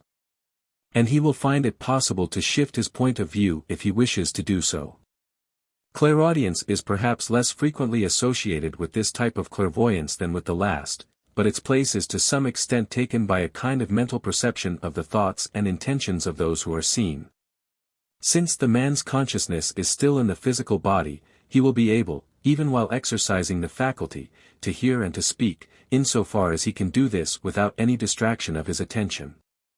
The moment that the intentness of his thought fails, the whole vision is gone, and he will have to construct a fresh thought form before he can resume it.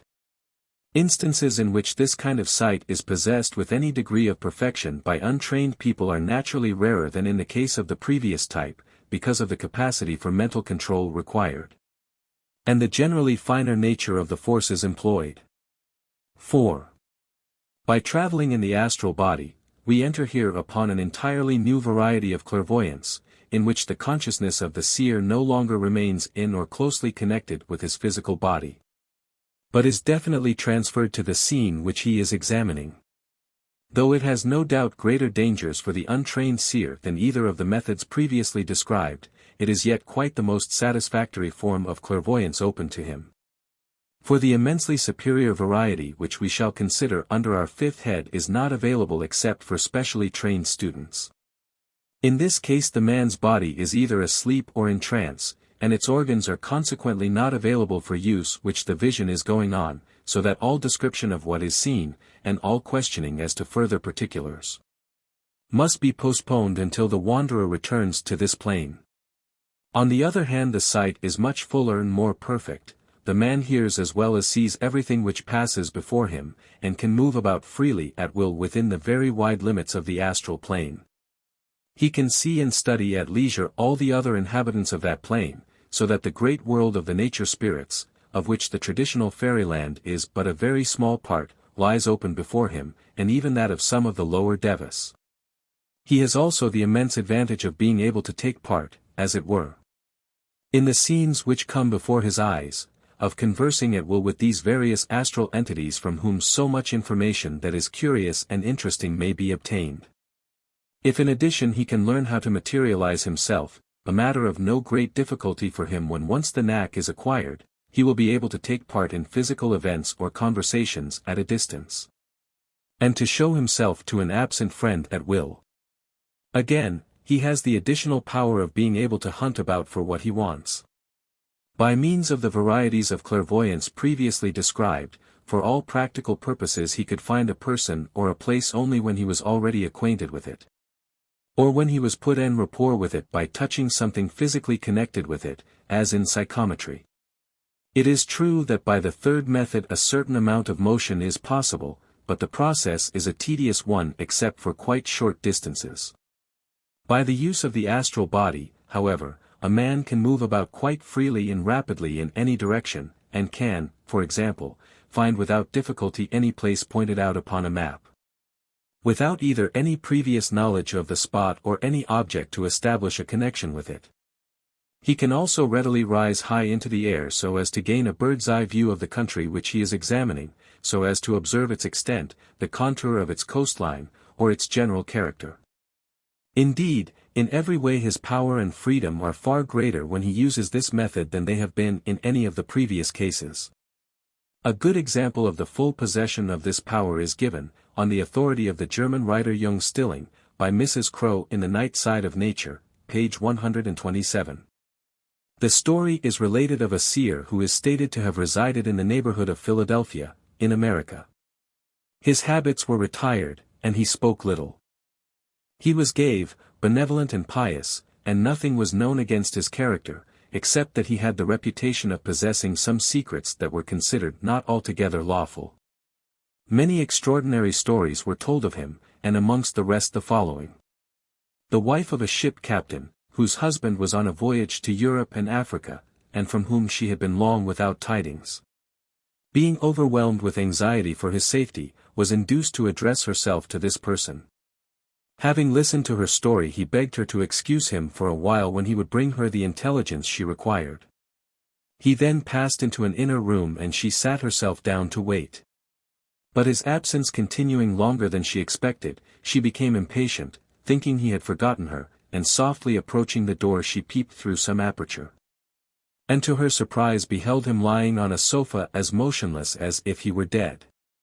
She of course did not think it advisable to disturb him, but waited his return, when he told her that her husband had not been able to write to her for such and such reasons, but that he was then in a coffee-house in London and would very shortly be home again. Accordingly he arrived, and as the lady learnt from him that the causes of his unusual silence had been precisely those alleged by the man, she felt extremely desirous of ascertaining the truth of the rest of the information.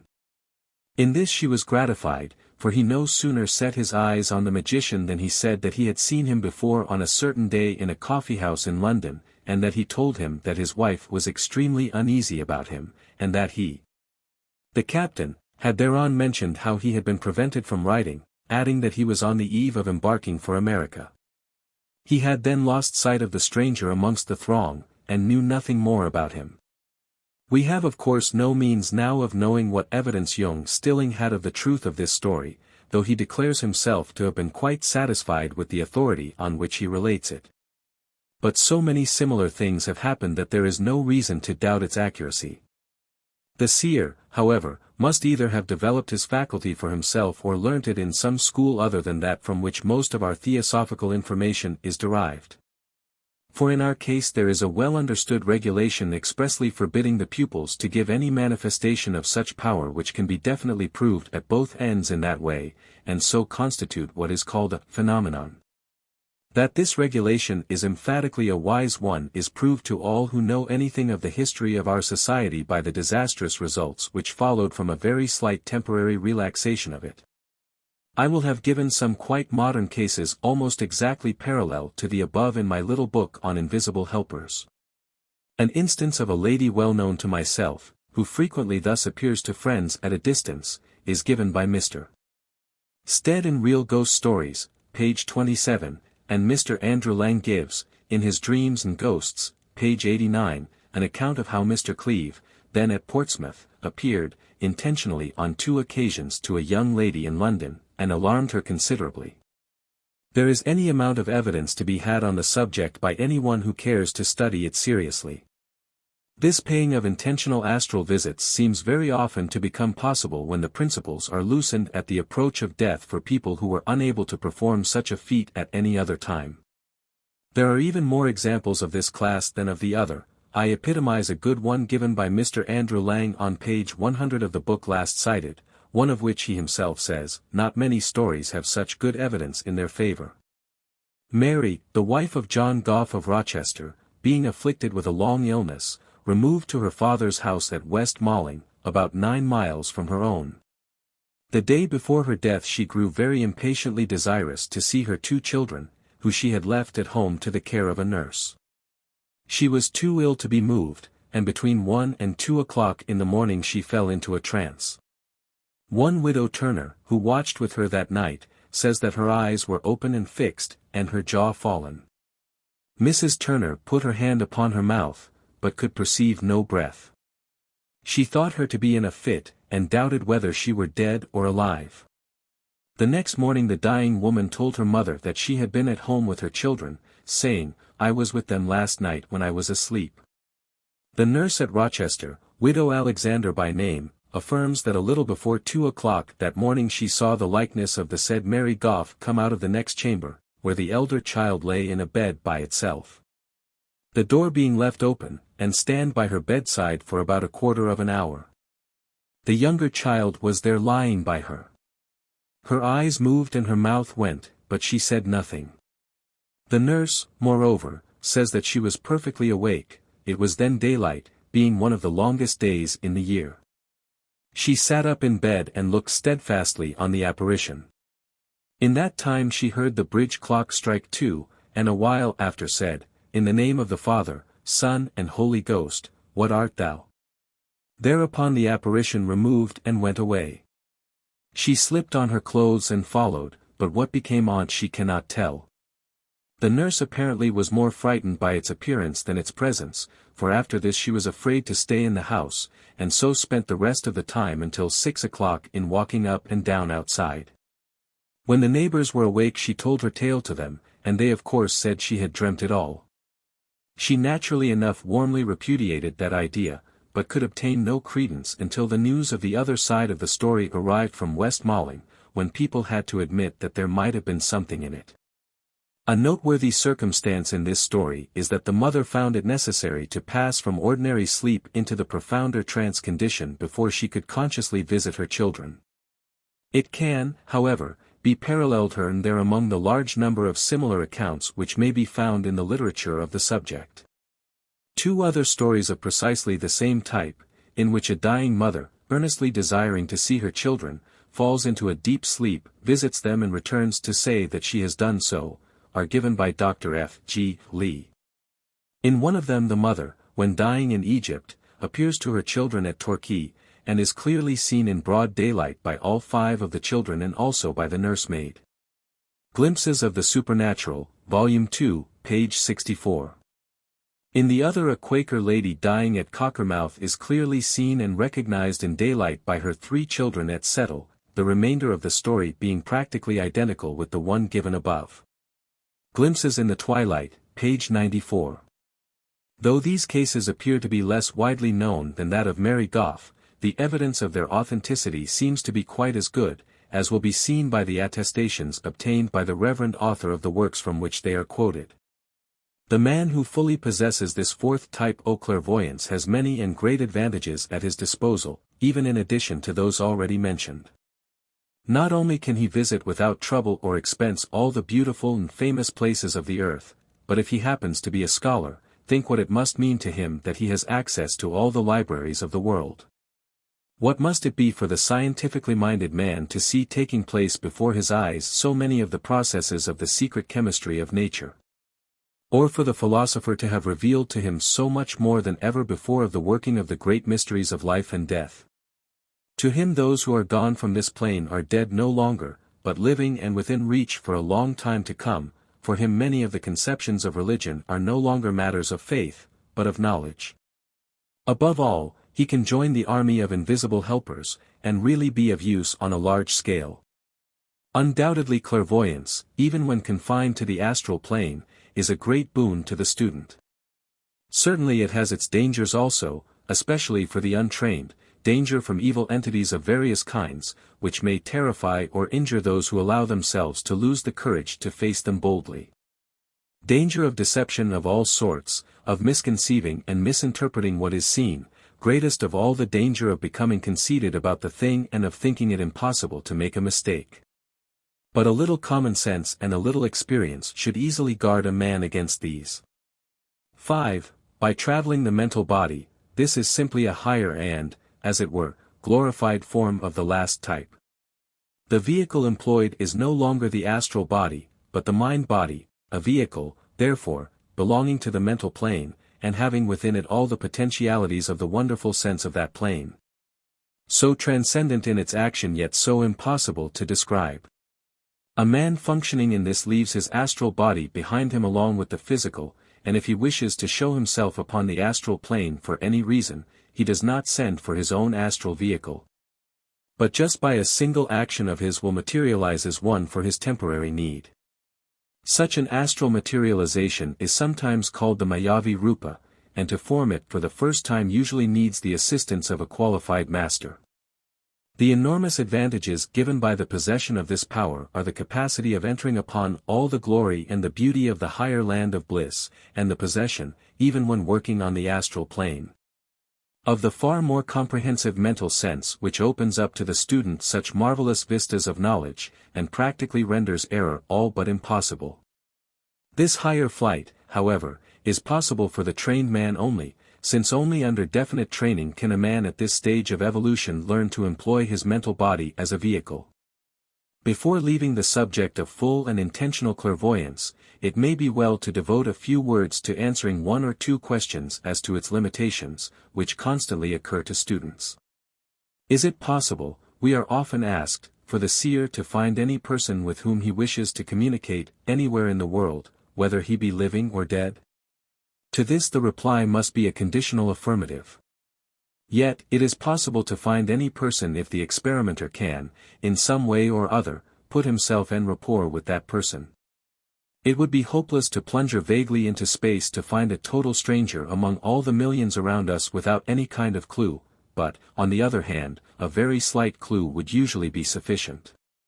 If the clairvoyant knows anything of the man who he seeks, he will have no difficulty in finding him, for every man has what may be called a kind of musical chord of his own, a chord which is the expression of him as a whole, produced perhaps by a sort of average of the rates of vibration of all his different vehicles on their respective planes.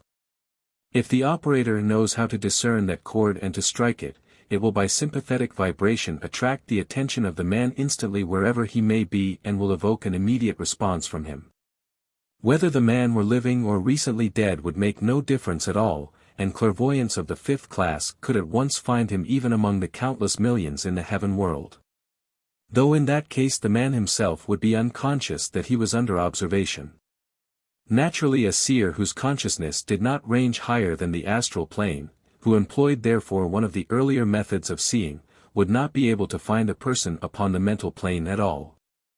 Yet even he would at least be able to tell that the man sought for was upon that plane, from the mere fact that the striking of the chord as far up as the astral level produced no response. If the man sought be a stranger to the seeker, the latter will need something connected with him to act as a clue, a photograph, a letter written by him, an article which has belonged to him, and is impregnated with his personal magnetism.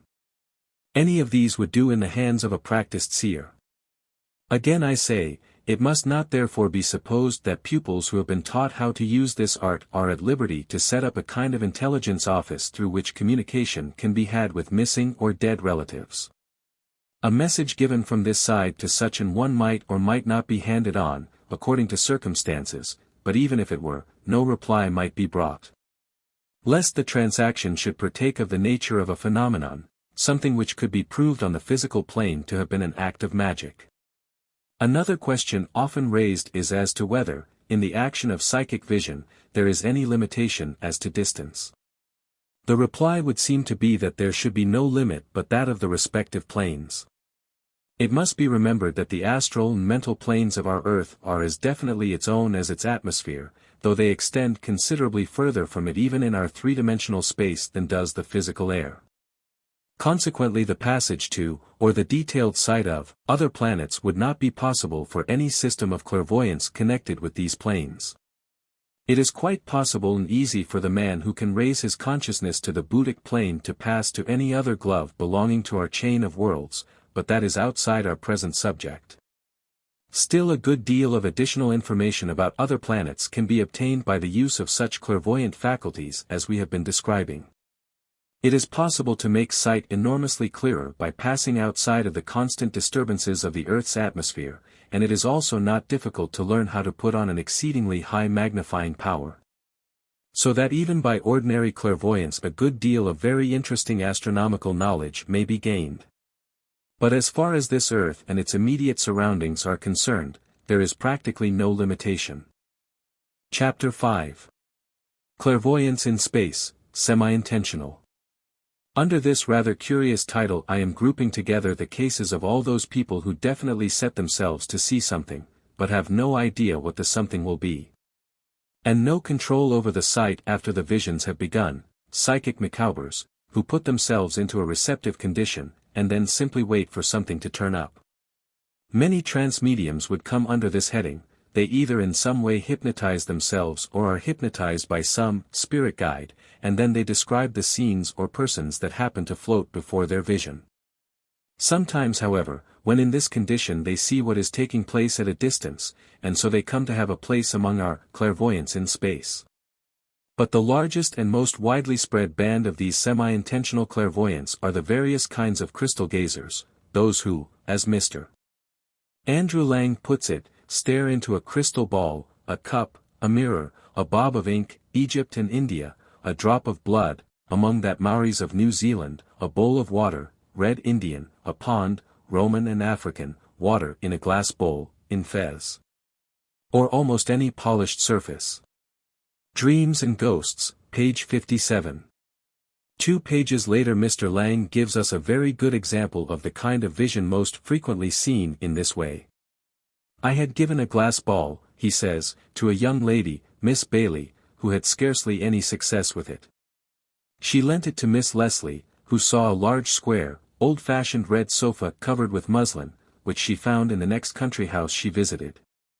Miss Bailey's brother, a young athlete, laughed at these experiments, took the ball into the study, and came back looking guy-gash.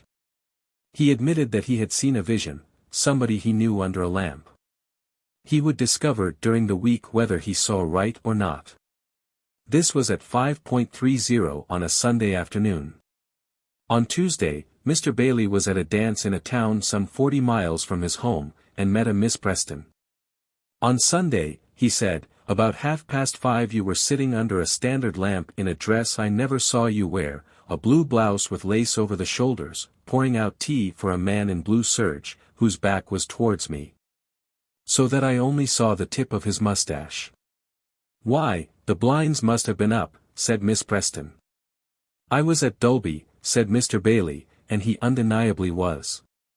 This is quite a typical case of crystal gazing, the picture correct in every detail, you see, and yet absolutely unimportant and bearing no apparent signification of any sort to either party, except that it served to prove to Mr. Bailey that there was something in crystal gazing. Perhaps more frequently the visions tend to be of a romantic character, men in foreign dress, or beautiful though generally unknown landscapes. Now what is the rationale of this kind of clairvoyance? As I have indicated above, it belongs usually to the astral current type, and the crystal or other object simply acts as a focus for the willpower of the seer, and a convenient starting point for his astral tube. There are some who can influence what they will see by their will, that is to say they have the power of pointing their telescope as they wish. But the great majority just form a fortuitous tube and see whatever happens to present itself at the end of it. Sometimes it may be seen comparatively near at hand, as in the case just quoted. At other times it will be a faraway oriental landscape. At others yet it may be a reflection of some fragment of an Akashic record, and then the picture will contain figures in some antique dress, and the phenomenon belongs to our third large division of clairvoyance in time. It is said that visions of the future are sometimes seen in crystals also, a further development to which we must refer later. I have seen a clairvoyant use instead of the ordinary shining surface a deal black one, produced by a handful of powdered charcoal in a saucer. Indeed it does not seem to matter much what is used as a focus. Except that pure crystal has an undoubted advantage over other substances in that its peculiar arrangement of elemental essence renders it specially stimulating to the psychic faculties. It seems probable, however, that in cases where a tiny brilliant object is employed, such as a point of light, or the drop of blood used by the Maoris, the instance is in reality merely one of self-hypnotization. Among non-European nations the experiment is very frequently preceded or accompanied by magical ceremonies and invocations, so that it is quite likely that such sight as is gained may sometimes be really that of some foreign entity. And so the phenomenon may in fact be merely a case of temporary possession, and not of clairvoyance at all. Chapter 6. Clairvoyance in Space, Unintentional. Under this heading we may group together all those cases in which visions of some even which is taking place at a distance are seen quite unexpectedly and without any kind of preparation. There are people who are subject to such visions, while there are many others to whom such a thing will happen only once in a lifetime. The visions are of all kinds and of all degrees of completeness, and apparently may be produced by various causes. Sometimes the reason of the vision is obvious, and the subject matter of the gravest importance. At other times no reason at all is discoverable, and the events shown seem of the most trivial nature. Sometimes these glimpses of the superphysical faculty come as waking visions, and sometimes they manifest during sleep as vivid or oft-repeated dreams. In this latter case the site employed is perhaps usually of kind assigned to our fourth subdivision of clairvoyance in space. For the sleeping man often travels in his astral body to some spot with which his affections or interests are closely connected, and simply watches what takes place there. In the former it seems probable that the second type of clairvoyance, by means of the astral current, is called into requisition. But in this case the current or tube is formed quite unconsciously, and is often the automatic result of a strong thought or emotion projected from one end or the other, either from the seer or the person who is seen. The simplest plan will be to give a few instances of the different kinds, and to intersperse among them such further explanations as may seem necessary. Mr. Stead has collected a large and varied assortment of recent and well-authenticated cases in his Real Ghost Stories, and I will select some of my examples from them, occasionally condensing slightly to save space. There are cases in which it is at once obvious to any theosophical student that the exceptional instance of clairvoyance was specially brought about by one of the band whom we have called invisible helpers, in order that aid might be rendered to someone in sore need. To this class, undoubtedly, belongs the story told by Captain Yount, of the Napa Valley in California, to Dr. Bushnell, who repeats it in his Nature and the Supernatural, page 14. About 6 or 7 years previous, in a midwinter's night, he had a dream in which he saw what appeared to be a company of emigrants arrested by the snows of the mountains, and perishing rapidly by cold and hunger. He noted the very cast of the scenery, marked by a huge, perpendicular front of white rock cliff. He saw the men cutting off what appeared to be treetops rising out of deep gulfs of snow. He distinguished the very features of the persons and the look of their particular distress. He awake profoundly impressed by the distinctness and apparent reality of the dream. He at length fell asleep, and dreamed exactly the same dream over again. In the morning he could not expel it from his mind. Falling in, shortly after which an old hunter comrade, he told his story, and was only the more deeply impressed by his recognizing without hesitation the scenery of the dream. This comrade came over the Sierra by the Carson Valley Pass, and declared that a spot in the pass exactly answered his description. By this the unsophistical patriarch was decided. He immediately collected a company of men, with mules and blankets and all necessary provisions. The neighbors were laughing meantime at this credulity.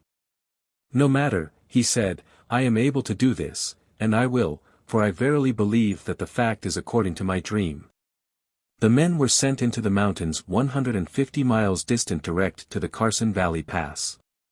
And there they found the company exactly in the condition of the dream, and brought in the remnant alive. Since it is not stated that Captain Yount was in the habit of seeing visions, it seems clear that some helper, observing the forlorn condition of the emigrant party, took the nearest impressionable and otherwise suitable person, who happened to be the captain, to the spot in the astral body, and aroused him sufficiently to fix the scene firmly in his memory. The helper may possibly have arranged an astral current for the captain instead, but the former suggestion is more probable. At any rate the motive, and broadly the method, of the work are obvious enough in this case. Sometimes the astral current may be set going by a strong emotional thought at the other end of the line, and this may happen even though the thinker has no such intention in his mind. In the rather striking story which I am about to quote, it is evident that the link was formed by the doctor's frequent thought about Mrs. Broughton, yet he had clearly no especial wish that she should see what he was going at the time.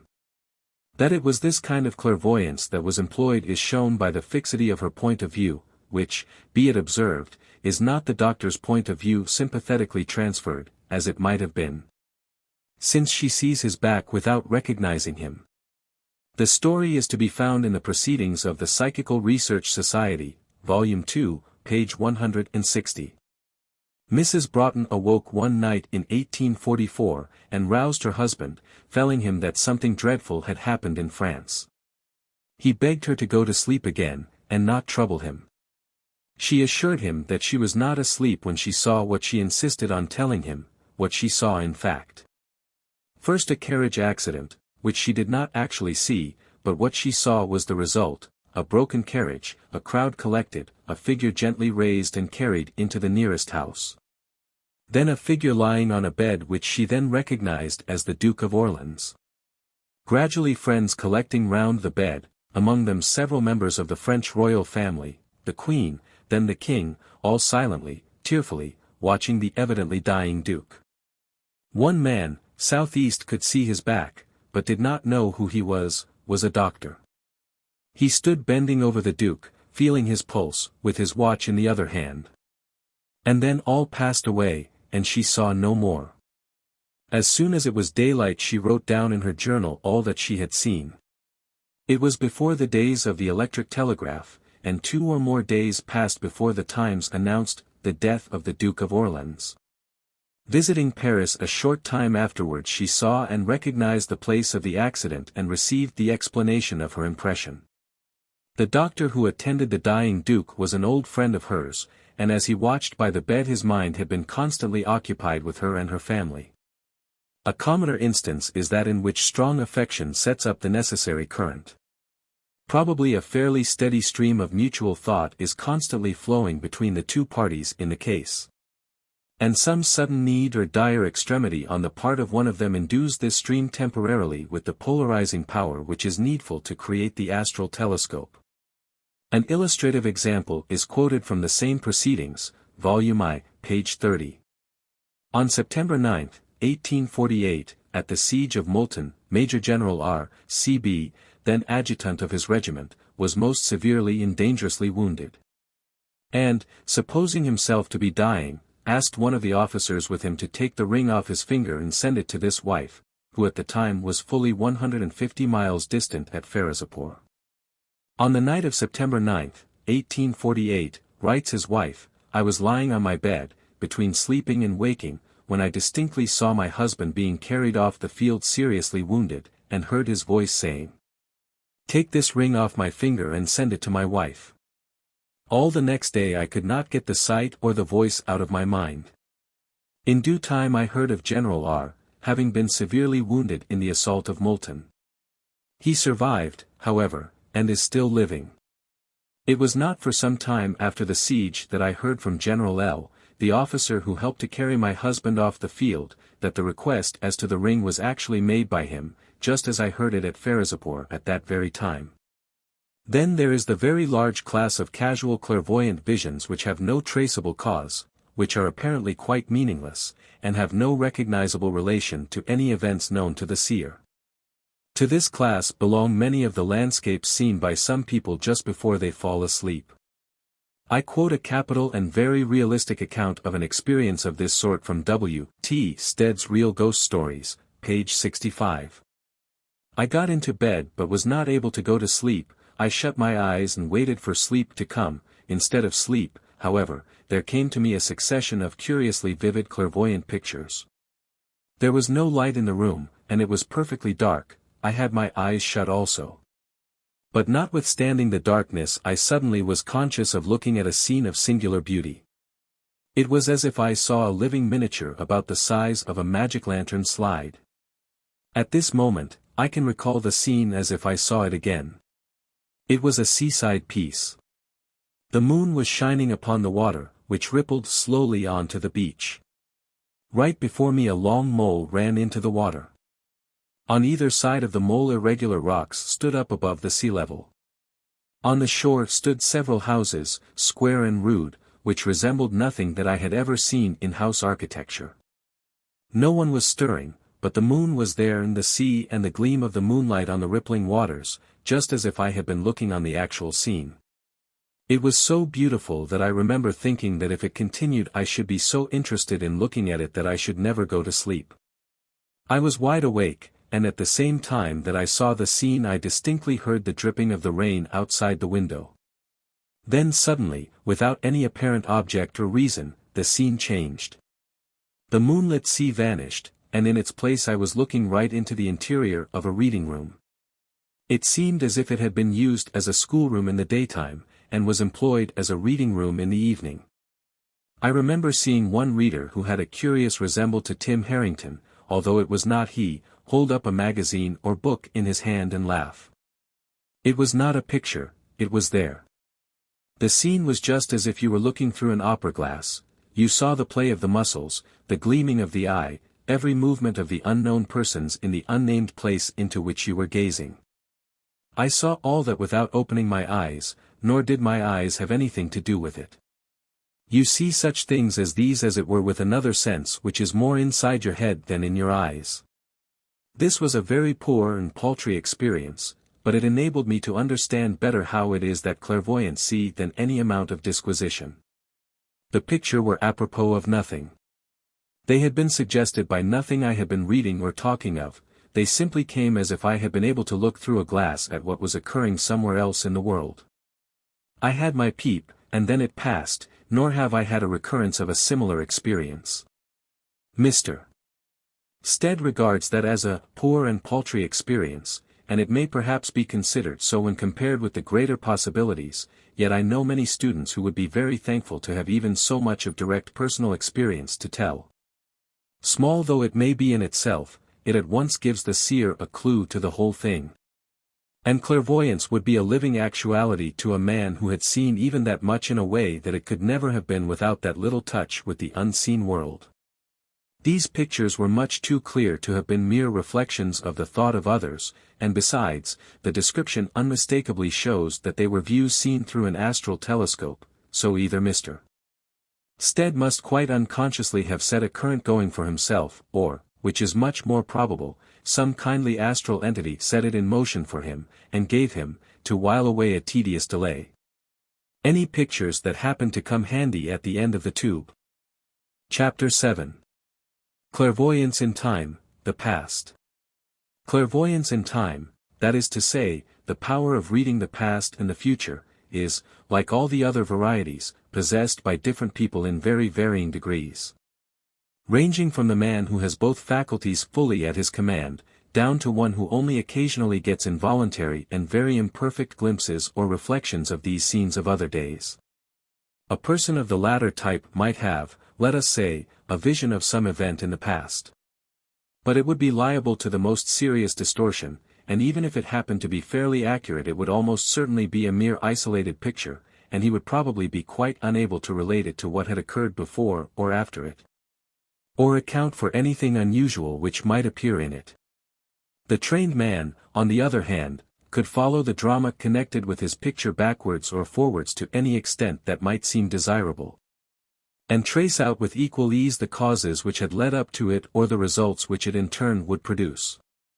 We shall probably find it easier to grasp this somewhat difficult section of our subject if we consider it in the subdivisions which naturally suggest themselves, and deal first with the vision which looks backwards into the past, leaving for later examination that which pieces the veil of the future.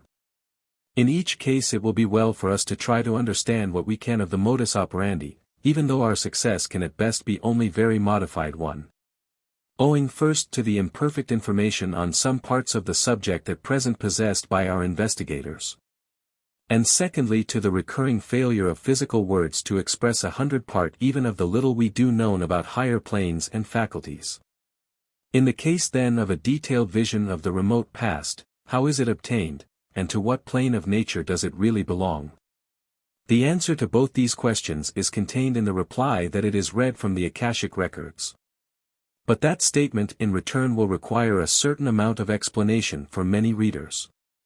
The word is in truth somewhat of a misnomer, for though the records are undoubtedly read from the Akasha, or matter of the mental plane, yet it is not to it that they really belong.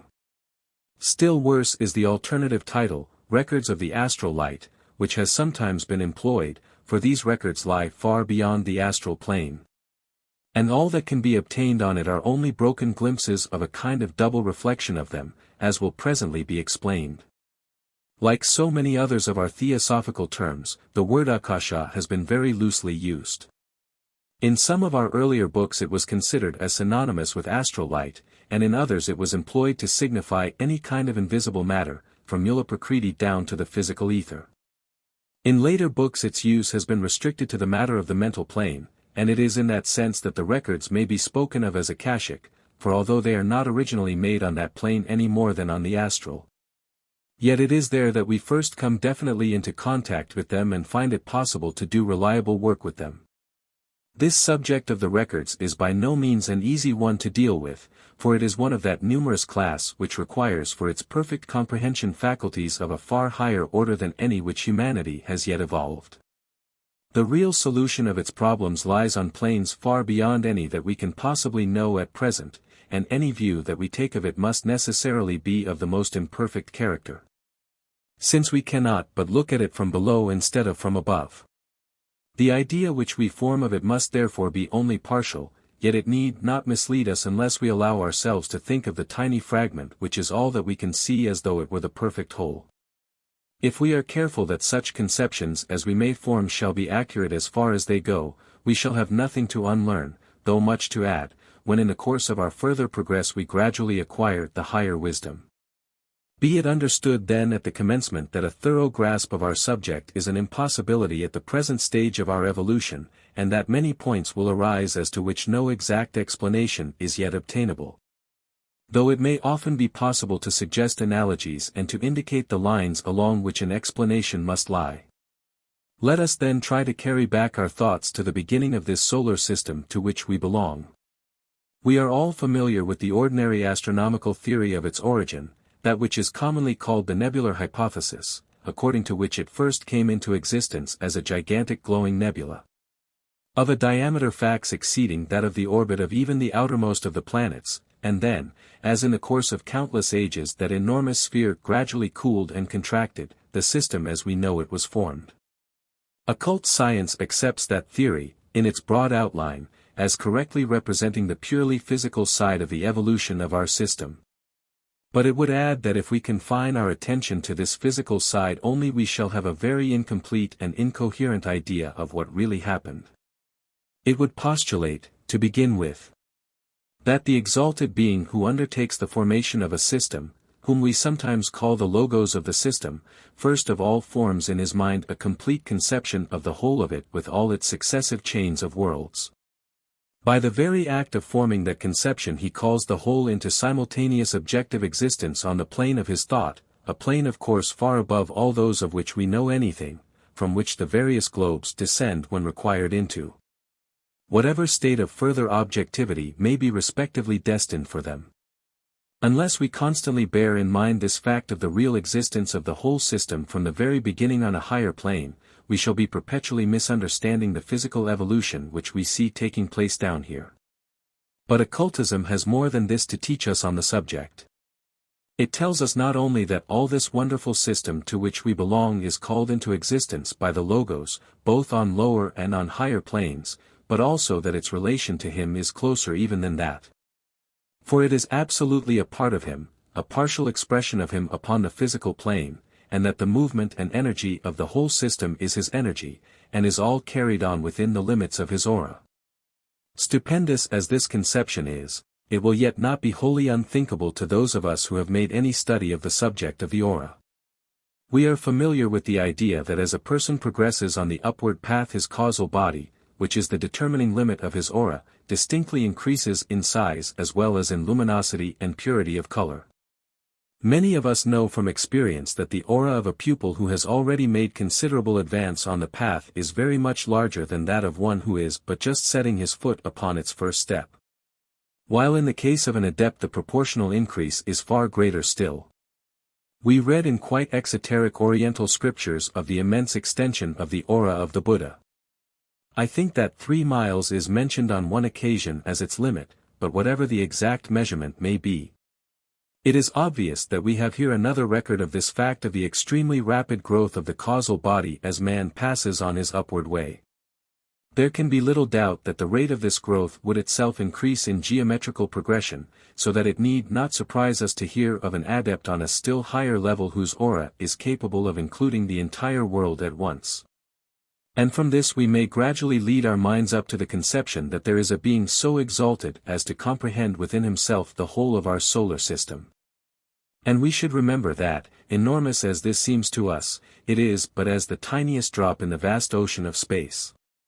So of the Logos, who has in him all the capacities and qualities with which we can possibly endow the highest God we can imagine, it is literally true, as was said of old, that, of him and through him, and to him are all things. And, in him we live and move and have our being. Now if this be so, it is clear that whatever happens within our system happens absolutely within the consciousness of its Logos, and so we at once see that the true record must be his memory. And furthermore, it is obvious that on whatever plane that wondrous memory exists, it cannot but be far above anything that we know. And consequently whatever records we may find ourselves able to read must be only a reflection of that great dominant fact, mirrored in the denser media of the lower planes. On the astral plane it is at once evident that this is so, that what we are dealing with is only a reflection of a reflection, and an exceedingly imperfect one, for such records as can be reached there are fragmentary in the extreme, and often seriously distorted. We know how universally water is used as a symbol of the astral light, and in this particular case it is a remarkably apt one. From the surface of still water we may get a clear reflection of the surrounding objects, just as from a mirror. But at the best it is only a reflection, a representation in 2 dimensions of 3-dimensional objects, and therefore differing in all its qualities, except color, from that which it represents, and in addition to this, it is always reversed. But let the surface of the water be ruffled by the wind and what do we find then? A reflection still, certainly, but so broken up and distorted as to be quite useless or even misleading as a guide to the shape and real appearance of the objects reflected. Here and there for a moment we might happen to get a clear reflection of some minute part of the scene, of a single leaf from a tree, for example. But it would need long labor and considerable knowledge of natural laws to build up anything like a true conception of the object reflected by putting together even a large number of such isolated fragments of an image of it. Now in the astral plane we can never have anything approaching to what we have imaged as a still surface, but on the contrary we have always to deal with one in rapid and bewildering motion. Judge, therefore, how little we can depend upon getting a clear and definite reflection. Thus a clairvoyant who possesses only the faculty of astral sight can never rely upon a picture of the past that comes before him as being accurate and perfect. Here and there some part of it may be so, but he has no means of knowing which it is. If he is under the care of a competent teacher he may, by long and careful training, be shown how to distinguish between reliable and unreliable impressions, and to construct from the broken reflections some kind of image of the object reflected. But usually long before he has mastered those difficulties he will have developed the mental sight, which renders such labor unnecessary. On the next plane, which we call the mental, conditions are very different. There the record is full and accurate, and it would be impossible to make any mistake in the reading. That is to say, if 3 clairvoyants possessing the powers of the mental plane agreed to examine a certain record there, what would be presented to their vision would be absolutely the same reflection in each case. And each would acquire a correct impression from it in reading it. It does not, however, follow that when they all compared notes later on the physical plane their reports would agree exactly. It is well known that, if 3 people who witness an occurrence down here in the physical world set to work to describe it afterwards, their accounts will differ considerably. For each will have noticed especially those items which most appeal to him, and will insensibly have made them the prominent features of the event, sometimes ignoring other points which were in reality much more important. Now in the case of an observation on the mental plane this personal equation would not appreciably affect the impressions received. For since each would thoroughly grasp the entire subject it would be impossible for him to see its parts out of due proportion. But, except in the case of carefully trained and experienced persons, this factor does come into play in transferring the impressions to the lower planes. It is in the nature of things impossible that any account given down here of a vision or experience on the mental plane can be complete, since 9/10 of what is seen and felt there could not be expressed by physical words at all. And, since all expression must therefore be partial, there is obviously some possibility of selection as to the part expressed. It is for this reason that in all our theosophical investigations of recent years so much stress has been laid upon the constant checking and verifying of clairvoyant testimony. Nothing which rests upon the vision of one person only having been allowed to appear in our later books. But even when the possibility of errors from this factor of personal equation has been reduced to a minimum by a careful system of counterchecking, there still remains the very serious difficulty which is inherent in the operation of bringing down impressions from a higher plane to a lower one. This is something analogous to the difficulty experienced by a painter in his endeavor to reproduce a three-dimensional landscape on a flat surface, that is, practically in 2 dimensions.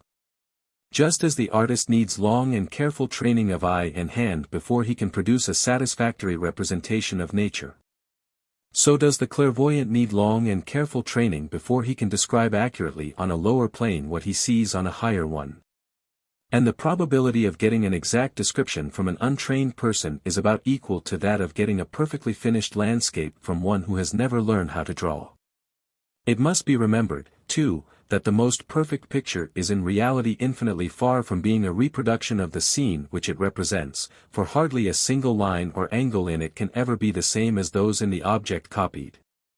It is simply a very ingenious attempt to make upon one only of our 5 senses, by means of lines and colors on a flat surface, an impression similar to that which would have been made if we had actually had before us the scene depicted. Except by a suggestion dependent entirely on our own previous experience, it can convey to us nothing of the roar of the sea, of the scent of the flowers, of the taste of the fruit, of the softness or hardness of the surface drawn. Of exactly similar nature, though far greater in degree, are the difficulties experienced by a clairvoyant in his attempt to describe upon the physical plane what he has seen upon the astral. And they are furthermore greatly enhanced by the fact that, instead of having merely to recall to the minds of his hearers conceptions with which they are already familiar, as the artist does when he paints men or animals, fields or trees, he has to endeavor by the very imperfect means at his disposal to suggest to them conceptions which in most cases are absolutely new to them. Small wonder then that, however vivid and striking his descriptions may seem to his audience, he himself should constantly be impressed with their total inadequacy, and should feel that his best efforts have entirely failed to convey any idea of what he really sees. And we must remember that in the case of the report given down here of a record read on the mental plane, this difficult operation of transference from the higher to the lower has taken place not once but twice, since the memory has been brought through the intervening astral plane.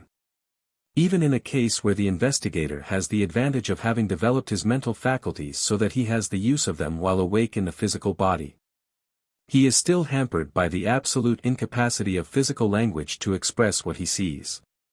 Try for a moment to realize fully what is called the 4th dimension, of which we said something in an earlier chapter. It is easy enough to think of our own 3 dimensions, to image in our minds the length, breadth and height of any object.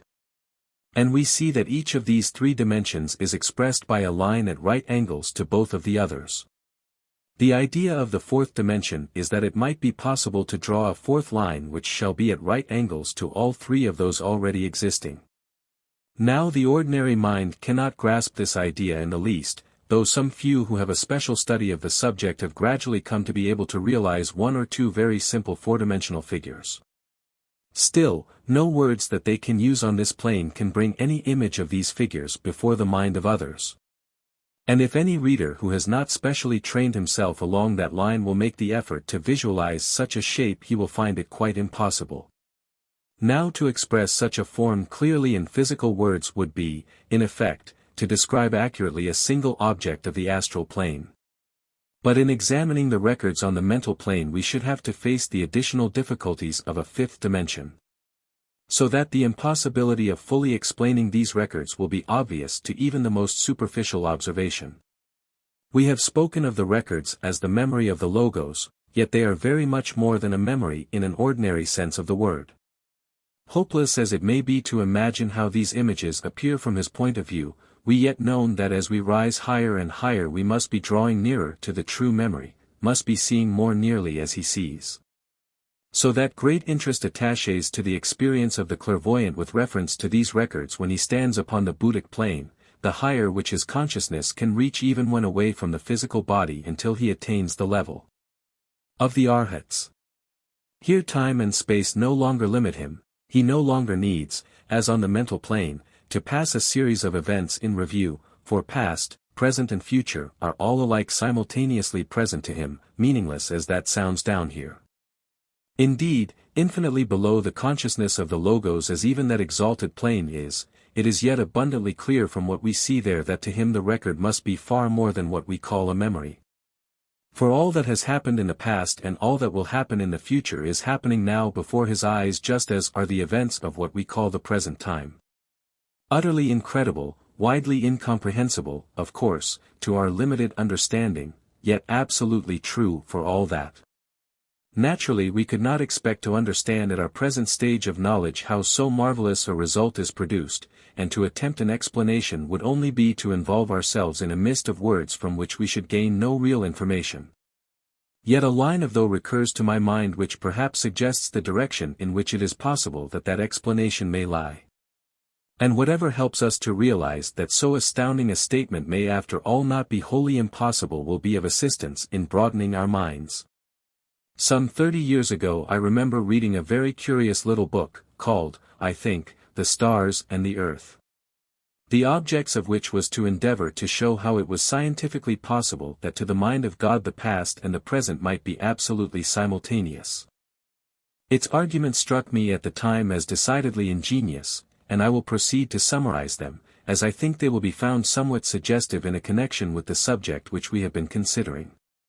When we see anything, whether it be the book which we hold in our hands or a star millions of miles away, we do so by means of a vibration in the ether, commonly called a ray of light, which passes from the object seen to our eyes. Now the speed with which this vibration passes is so great, about 186,000 miles in a second, that when we are considering any object in our own world we may regard it as practically instantaneous. When, however, we come to deal with interplanetary distances we have to take the speed of light into consideration, for an appreciable period is occupied in traversing these vast spaces. For example, it takes 8 minutes and a quarter for light to travel to us from the sun, so that when we look at the solar orb we see it by means of a ray of light which left it more than 8 minutes ago. From this follows a very curious result.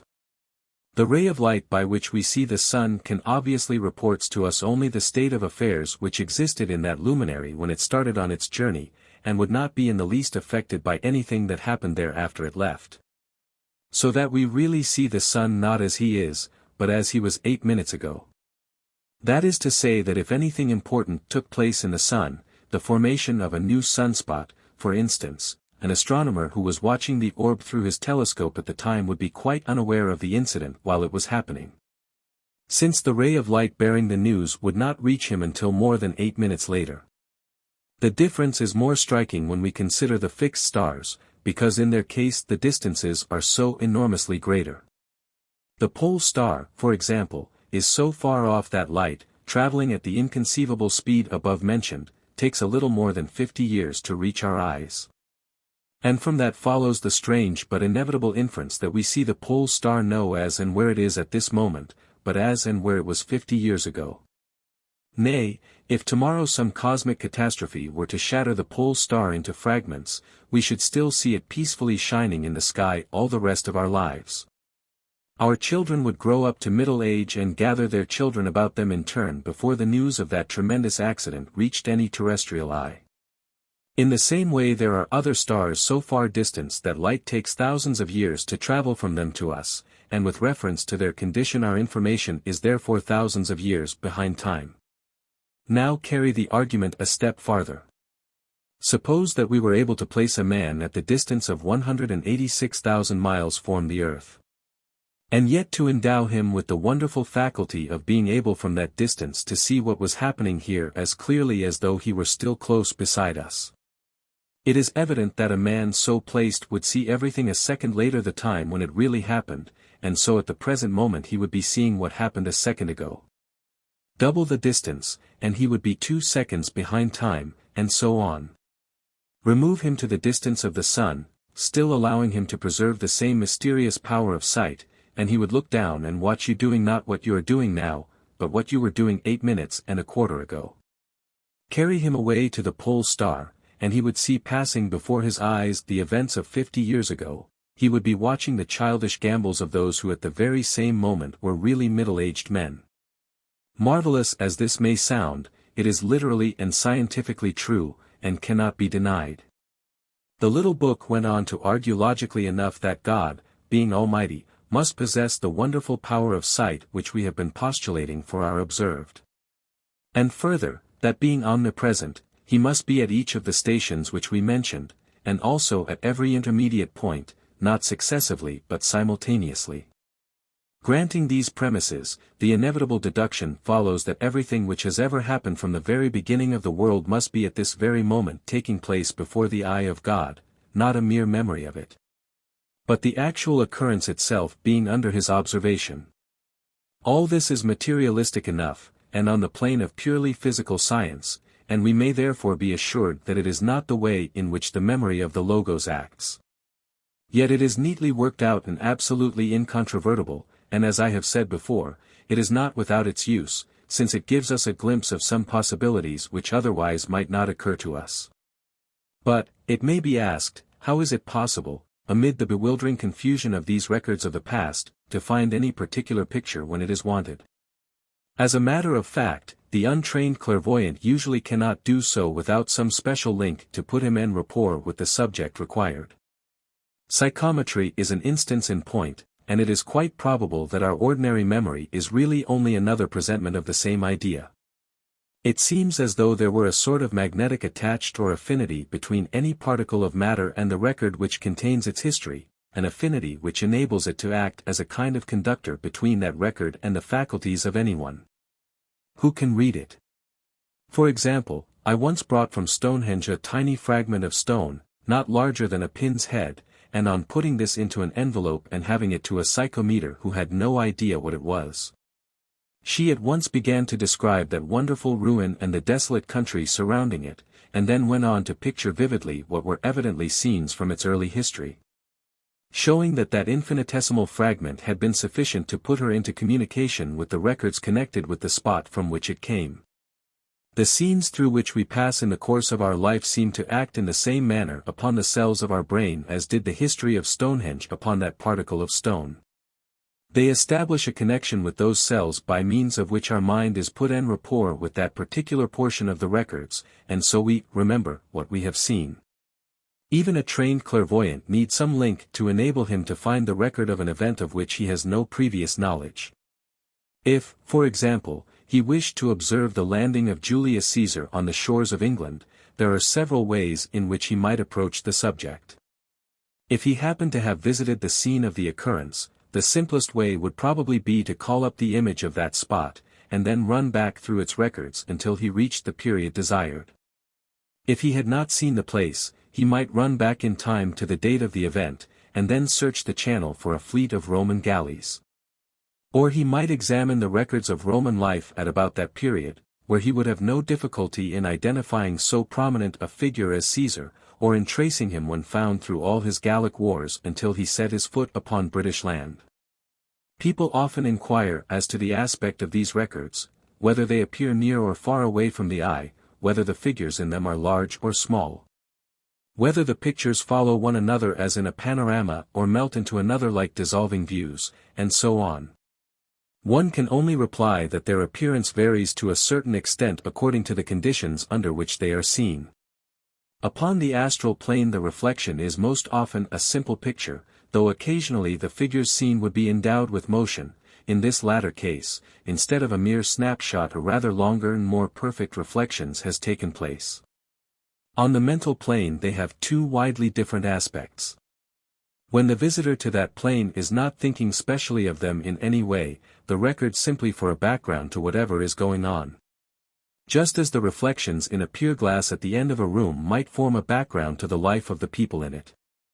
It must always be borne in mind that under these conditions they are really merely reflections from the ceaseless activity of a great consciousness upon a far higher plane, and have very much the appearance of an endless succession of the recently invented cinematographs, or living photographs. They do not melt into one another like dissolving views, nor do a series of ordinary pictures follow one another, but the action of the reflection figures constantly goes on, as though one were watching the actors on a distant stage. But if the trained investigator turns his attention specially to any one scene, or wishes to call it up before him, an extraordinary change at once takes place, for this is the plane of thought. And to think of anything is to bring it instantaneously before you. For example, if a man wills to see the records of that event to which we before referred, the landing of Julius Caesar, he finds himself in a moment not looking at any picture, but standing on the shore among the legionaries. With the whole scene being enacted around him, precisely in every respect as he would have seen it if he had stood there in the flesh on that autumn morning in the year 55 B.C. Since what he sees is but a reflection, the actors are of course entirely unconscious of him, nor can any effort of his change the course of their action in the smallest degree.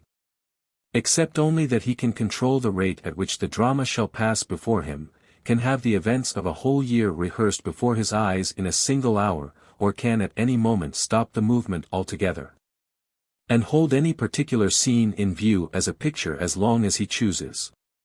In truth he observes not only what he would have seen if he had been there at the time in the flesh, but much more. He hears and understands all that the people say, and he is conscious of all their thoughts and motives.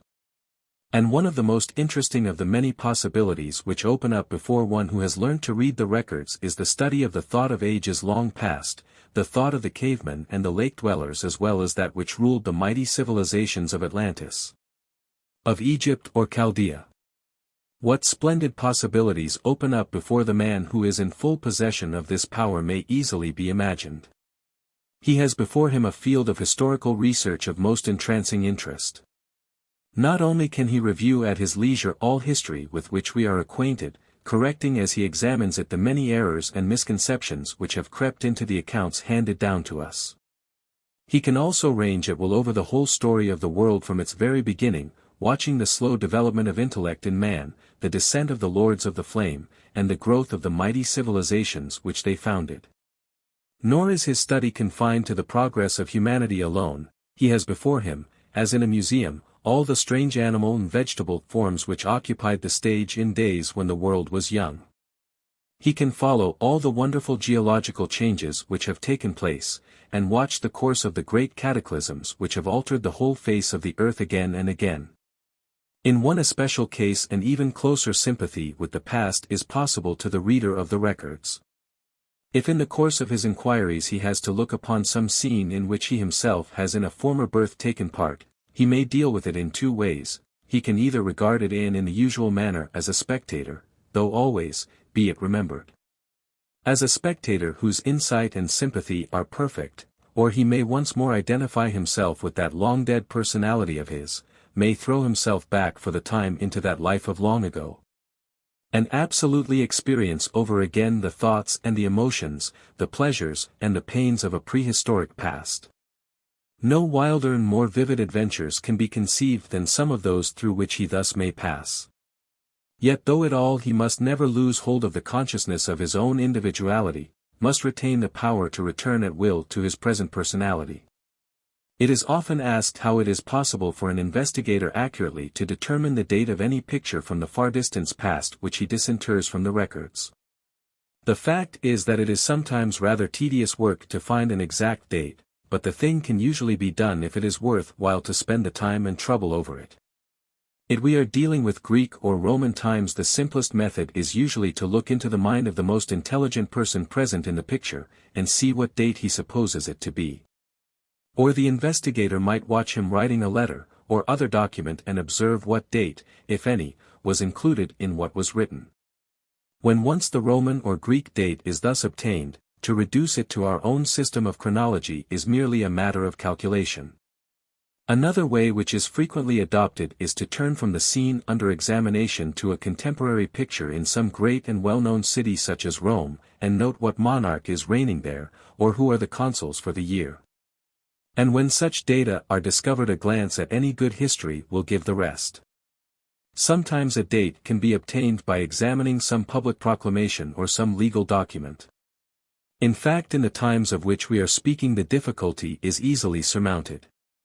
The matter is by no means so simple, however, when we come to deal with periods much earlier than this, with a scene from early Egypt, Chaldea, or China, or to go further back still, from Atlantis itself or any of its numerous colonies. A date can still be obtained easily enough from the mind of any educated man, but there is no longer any means of relating it to our own system of dates, since the man will be reckoning by eras of which we know nothing, or by the reigns of kings, whose history is lost in the night of time. Our methods, nevertheless, are not yet exhausted. It must be remembered that it is possible for the investigator to pass the records before him at any speed that he may desire, at the rate of a year in a second if he will, or even very much faster still. Now there are one or two events in ancient history whose dates have already been accurately fixed, as, for example, the sinking of Poseidonis in the year 9564 BC.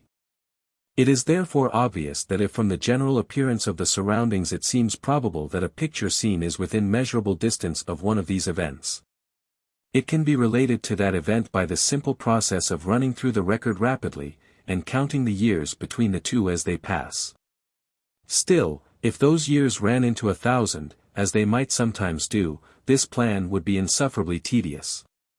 In that case we are driven back upon the astronomical method. In consequence of the movement which is commonly called the precession of the equinoxes, though it might more accurately be described as a kind of second rotation of the Earth, the angle between the equator and the ecliptic steadily but very slow varies. Thus, after long intervals of time we find the pole of the Earth no longer pointing towards the same spot in the apparent sphere of the heavens, or in other words, our pole star is not, as at present, Alpha Ursae Minoris, but some other celestial body. And from this position of the pole of the Earth, which can easily be ascertained by careful observation of the night sky of the picture under consideration, an approximate date can be calculated without difficulty. In estimating the date of occurrences which took place millions of years ago in earlier races, the period of a secondary rotation, or the precession of the equinoxes, is frequently used as a unit. But of course absolute accuracy is not usually required in such cases, round numbers being sufficient for all practical purposes in dealing with epochs so remote. The accurate reading of the records, whether of one's own past lives or those of others, must not, however, be thought of as an achievement possible to anyone without careful previous training. As has been already remarked, though occasional reflections may be had upon the astral plane, the power to use the mental sense is necessary before any reliable reading can be done. Indeed, to minimize the possibility of error, that sense ought to be fully at the command of the investigator while awake in the physical body, and to acquire that faculty needs years of ceaseless labor and rigid self-discipline. Many people seem to expect that as soon as they have signed their application and joined the Theosophical Society they will at once remember at least 3 of their past births.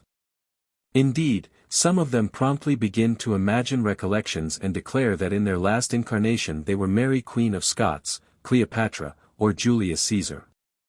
Of course such extravagant claims simply bring discredit upon those who are so foolish as to make them.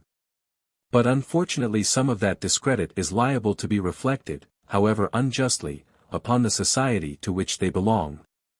So that a man who feels seething within him the conviction that he was Homer or Shakespeare would do well to pause and apply common-sense tests on the physical plane before publishing the news to the world.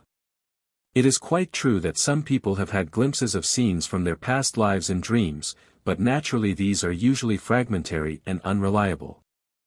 I had myself in earlier life an experience of this nature. Among my dreams I found that one was constantly recurring, a dream of a house with a portico overlooking a beautiful bay, not far from a hill on the top of which rose a graceful building.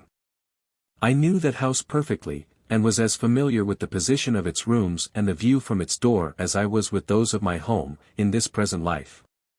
In those days I knew nothing about reincarnation, so that it seemed to me simply a curious coincidence that this dream should repeat itself so often. And it was not until some time after I had joined the society that, when one who knew was showing me some pictures of my last incarnation, I discovered that this persistent dream had been in a reality a partial recollection. And that the house which I knew so well was the one in I was born more than 2,000 years ago. But although there are several cases on record in which some well-remembered scene has thus come through from one life to another, a considerable development of occult faculty is necessary before an investigator can definitely trace a line of incarnations, whether they be his own or another man's. This will be obvious if we remember the conditions of the problem which has to be worked out. To follow a person from this life to the one preceding it, it is necessary first of all to trace his present life backwards to his birth and then to follow up in reverse order the stages by which the ego descended into incarnation. This will obviously take us back eventually to the condition of the ego upon the highest levels of the mental plane. So it will be seen that to perform this task effectually the investigator must be able to use the sense corresponding to that exalted level while awake in his physical body, in other words, his consciousness must be centered in the reincarnating ego itself, and no longer in the lower personality. In that case, the memory of the ego being aroused, his own past incarnations will be spread out before him like an open book, and he would be able, if he wished, to examine the conditions of another ego upon that level and trace him backwards through the lower mental and astral lives which led up to it, until he came to the last physical death of that ego, and through it to his previous life. There is no way but this in which the chain of lives can be followed through with absolute certainty. And consequently we may at once put aside as conscious or unconscious impostors those people who advertise that they are able to race out anyone's past incarnations for so many shillings a head. Needless to say, the true occultist does not advertise, and never under any circumstances accepts money for any exhibition of his powers. Assuredly the student who wishes to acquire the power of following up a line of incarnations can do so only by learning from a qualified teacher how the work is to be done. There have been those who persistently asserted that it was only necessary for a man to feel good and devotional and brotherly, and all the wisdom of the ages would immediately flow in upon him.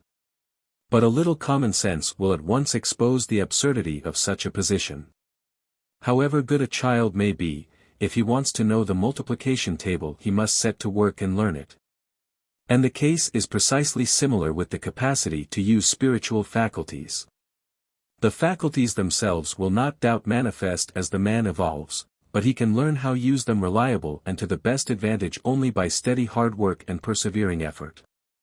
Take the case of those who wish to help others while on the astral plane during sleep. It is obvious that the more knowledge they possess here, the more valuable will their services be on that higher plane. For example, the knowledge of languages would be useful to them, for though on the mental plane men can communicate directly by thought transference, whatever their languages may be, on the astral plane this is not so. And a thought must be definitely formulated in words before it is comprehensible. If, therefore, you wish to help a man on that plane, you must have some language in common by means of which you can communicate with him, and consequently the more languages you know the more widely useful you will be. In fact there is perhaps no kind of knowledge for which a use cannot be found in the work of the occultist. It would be well for all students to bear in mind that occultism is the apotheosis of common sense, and that every vision which comes to them is not necessarily a picture from the Akashic records, nor every experience a revelation from on high. It is better far to err on the side of healthy skepticism than of over-credulity, and it is an admirable rule never to hunt about for an occult explanation of anything when a plain and obvious physical one is available. Our duty is to endeavor to keep our balance always, and never to lose our self-control, but to take a reasonable, common-sense view of whatever may happen to us. So shall we be better theosophists, wiser occultists, and more useful helpers than we have ever been before. As usual, we find examples of all degrees of the power to see into this memory of nature, from the trained man who can consult the record for himself at will, down to the person who gets nothing but occasional vague glimpses. Or has even perhaps had only one such glimpse. But the man who possesses this faculty only partially and occasionally still finds it of the deepest interest. The psychometer, who needs an object physically connected with the past in order to bring it all into life again around him, and the crystal gazer who can sometimes direct his less certain astral telescope to some historic scene of long ago, may both derive the greatest enjoyment from the exercise of their respective gifts, even thought they may not always understand exactly how their results are produced, and may not have them fully under control under all circumstances. In many cases of the lower manifestations of these powers we find that they are exercised unconsciously. Many a crystal gazer watches scenes from the past without being able to distinguish them from visions of the present. And many a vaguely psychic person finds pictures constantly arising before his eyes without ever realizing that he is in effect psychometrizing the various objects around him as he happens to touch them or stand near them. An interesting variant of this class of psychics is the man who is able to psychometrize persons only, and not inanimate objects as is more usual. In most cases this faculty shows itself erratically, so that such a psychic will, when introduced to a stranger, often see in a flash some prominent event in that stranger's earlier life. But on other similar occasions will receive no special impression. More rarely we meet with someone who gets details visions of the past life of everyone whom he encounters. Perhaps one of the best examples of this class was the German writer Schack, who describes in his autobiography this extraordinary power of which he found himself possessed. He says, "It has happened to me occasionally at the first meeting with a total stranger, when I have been listening in silence to his conversation, that his past life up to the present moment, with many minute circumstances belonging to one or other particular scene in it, has come across me like a dream, but distinctly, entirely involuntarily and unsought, occupying in duration a few minutes. For a long time I was disposed to consider these fleeting visions as a trick of the fancy, the more so as my dream vision displayed to me the dress and movements of the actors, the appearance of the room, the furniture, and other accidents of the scene. Till on one occasion, in an awesome mood, I narrated to my family the secret history of a sempstress who had just before quitted the room. I had never seen the person before. Nevertheless the hearers were astonished, and laughed and would not be persuaded but that I had a previous acquaintance with the former life of the person, inasmuch as what I had stated was perfectly true. I was not less astonished to find that my dream vision agreed with reality. I then gave more attention to the subject, and as often as propriety allowed of it, I related to those whose lives had so passed before me the substance of my dream vision, to obtain from them its contradiction or confirmation. On every occasion its confirmation followed, not without amazement on the part of those who gave it. On a certain fair day I went into the Two of Waldshut accompanied by two young foresters, who are still alive. It was evening, and, tired with our walk, we went into an inn called the Vine. We took our supper with a numerous company at the public table, when it happened that they made themselves merry over the peculiarities and simplicity of the Swiss in connection with the belief in mesmerism, Leadbeater's physiognomical system and the like.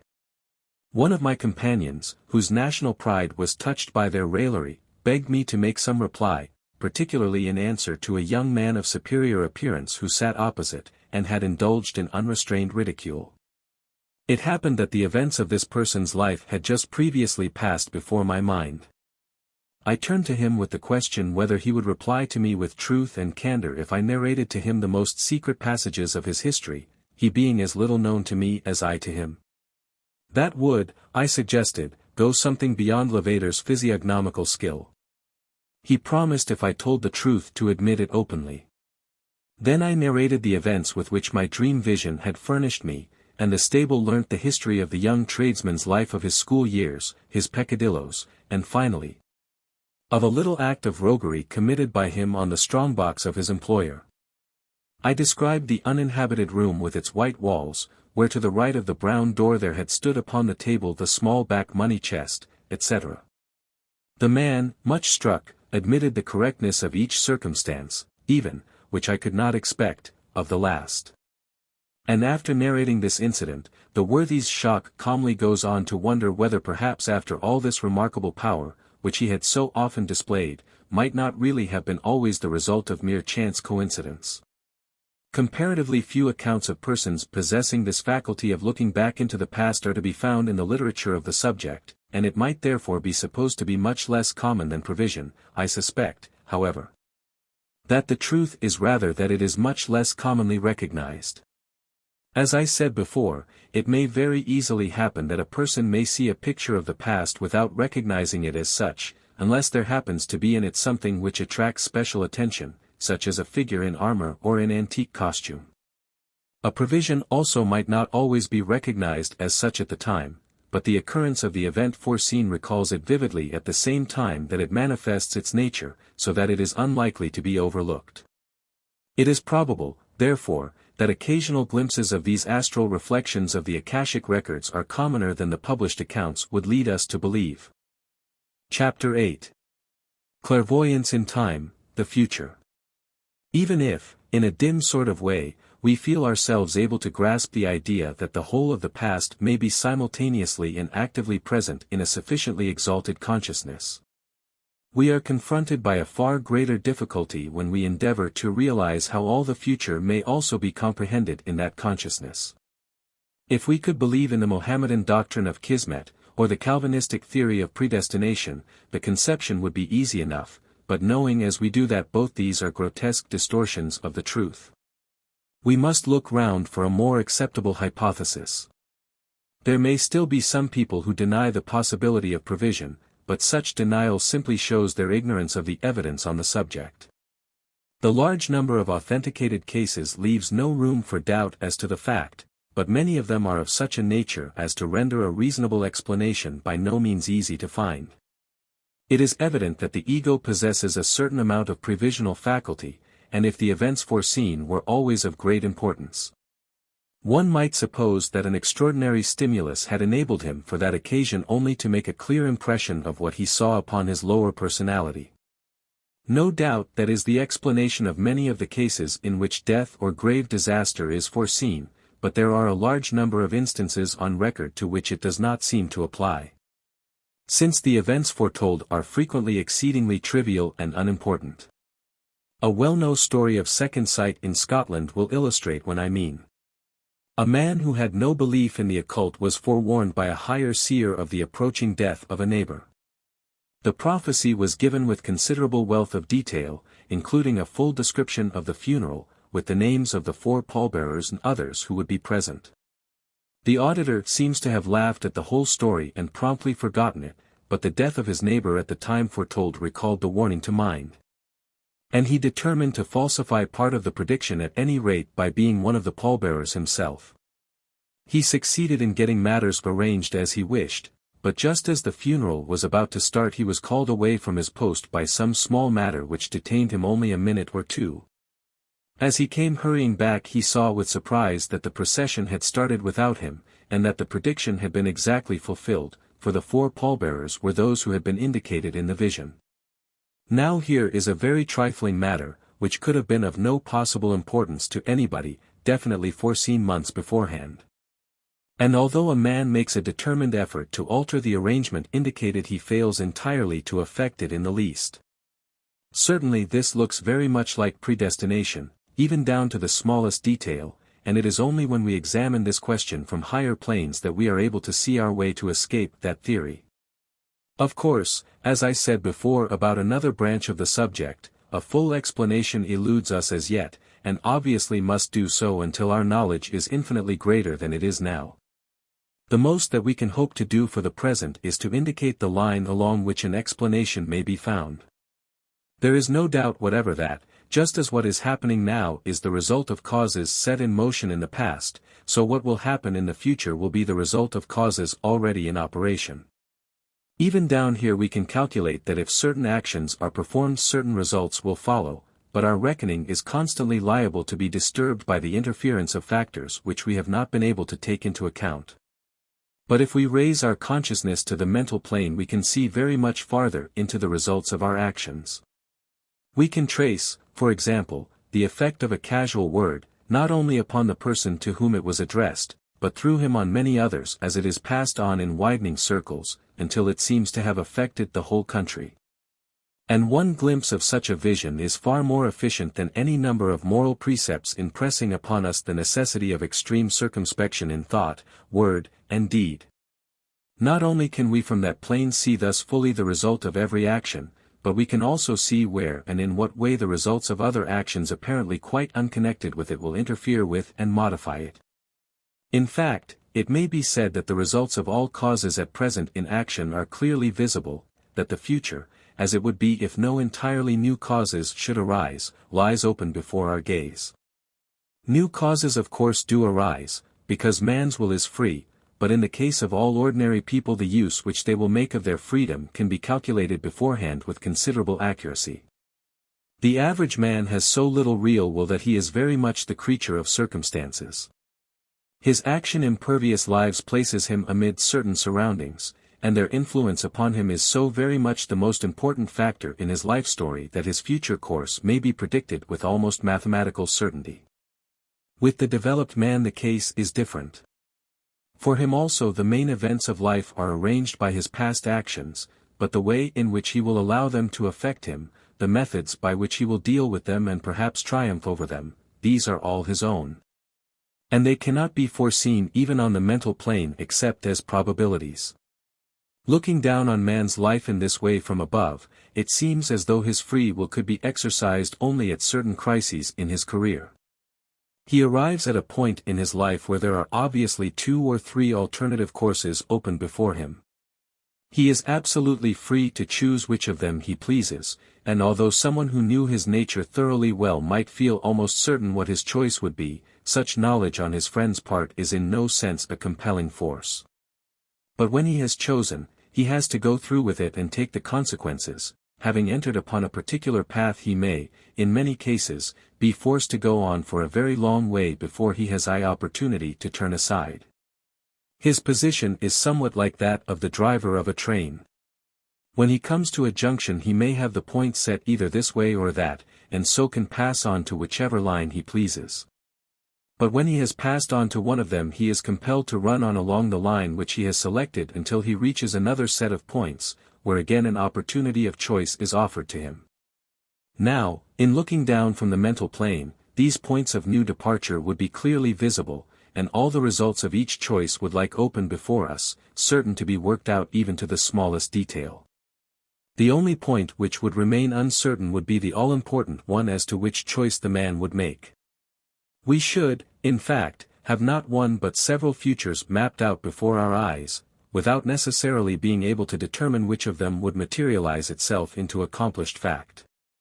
In most instances we should see so throng a probability that we should not hesitate to come to a decision, but the case which I have described is certain theoretically possible. Still, even this much knowledge would enable us to do with safety a good deal of prediction. And it is not difficult for us to imagine that a far higher power than ours might always be able to foresee which way every choice would go, and consequently to prophesy with absolute certainty. On the Buddhic plane, however, no such elaborate process of conscious calculation is necessary, for, as I said before, in some manner which down here is totally inexplicable, the past, the present, and the future are there all existing simultaneously. One can only accept this fact, for its cause lies in the faculty of the plane, and the way in which this higher faculty works is naturally quite incomprehensible to the physical brain. Yet now and then one may meet with a hint that seems to bring us a trifle nearer to a dim possibility of comprehension. One such hint was given by Sir Olive Lodge in his address to the British Association at Cardiff. He said, "A luminous and helpful idea is that time is but a relative mode of regarding things.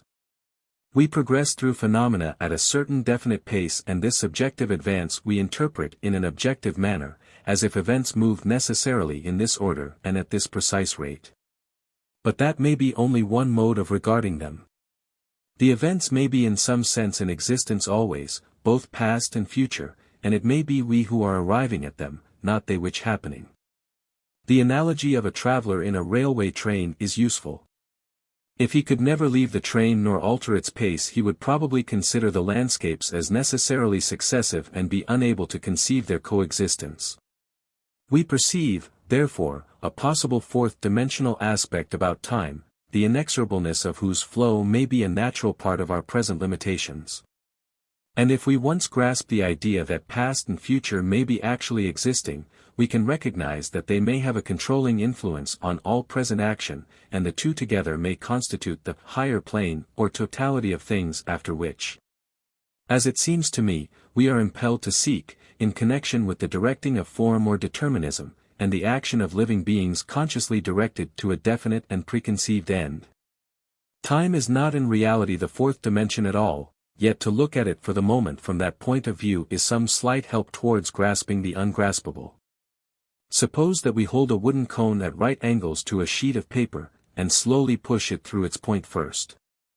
A microbe living on the surface of that sheet of paper, and having no power of conceiving anything outside of that surface, could not only never see the cone as a whole, but could form no sort of conception of such a body at all.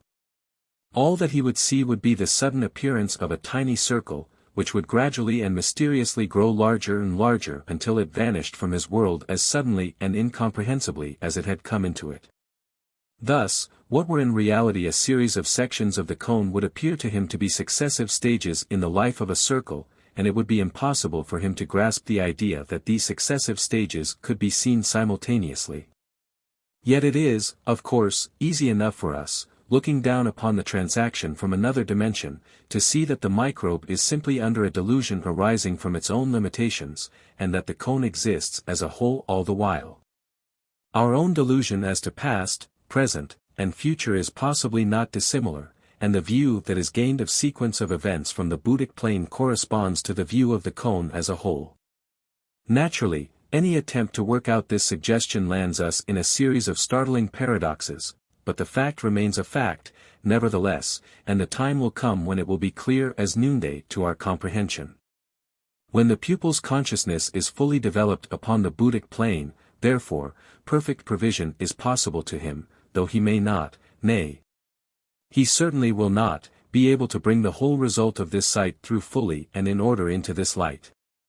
Still, a great deal of clear foresight is obviously within his power, however he likes to exercise it.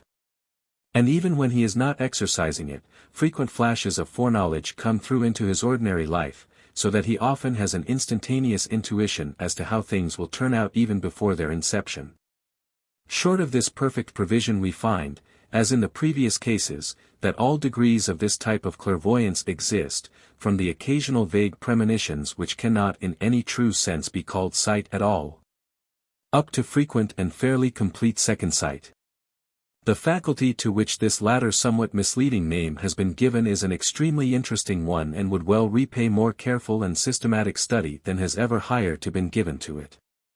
It is best known to us as a not infrequent possession of the Scottish Highlanders, though it is by no means confirmed to them. Occasional instances of it have appeared in almost every nation, but it has always been commonest among mountaineers and men of lonely life.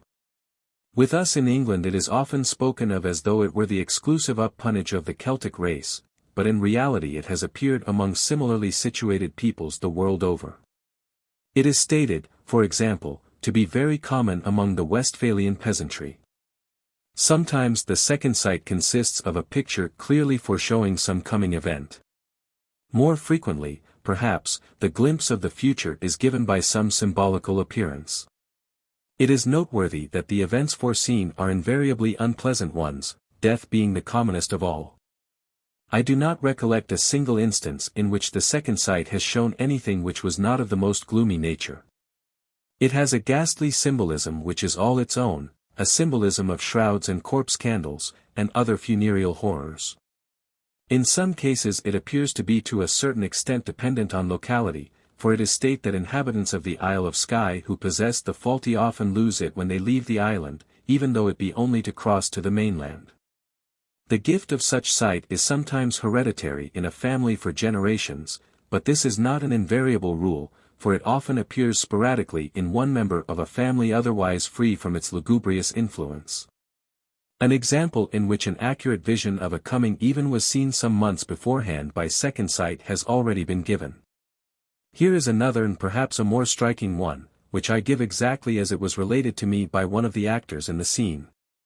We plunged into the jungle, and had walked on for about an hour without much success, when Cameron, who happened to be next to me, stopped suddenly, turned pale as death, and, pointing straight before him, cried in accents of horror. "See! See! Merciful heaven, look there!" "Where? What? What is it?" We all shouted confusedly, as we rushed up to him and looked round in expectation of encountering a tiger, a cobra, we hardly knew what, but assuredly something terrible. since it had been sufficient to cause such evident emotion in our usually self-contained comrade. But neither tiger nor cobra was visible, nothing but Cameron pointing with ghastly, haggard face and staring eyeballs at something we could not see. "Cameron! Cameron!" cried I, seizing his arm, "for heaven's sake, speak. What is the matter?" Scarcely were the words out of my mouth when a low, but very peculiar sound struck on my ear, and Cameron, dropping his pointing hand, said in a hoarse, strained voice, "There. You heard it? Thank God it's over," and fell to the ground insensible.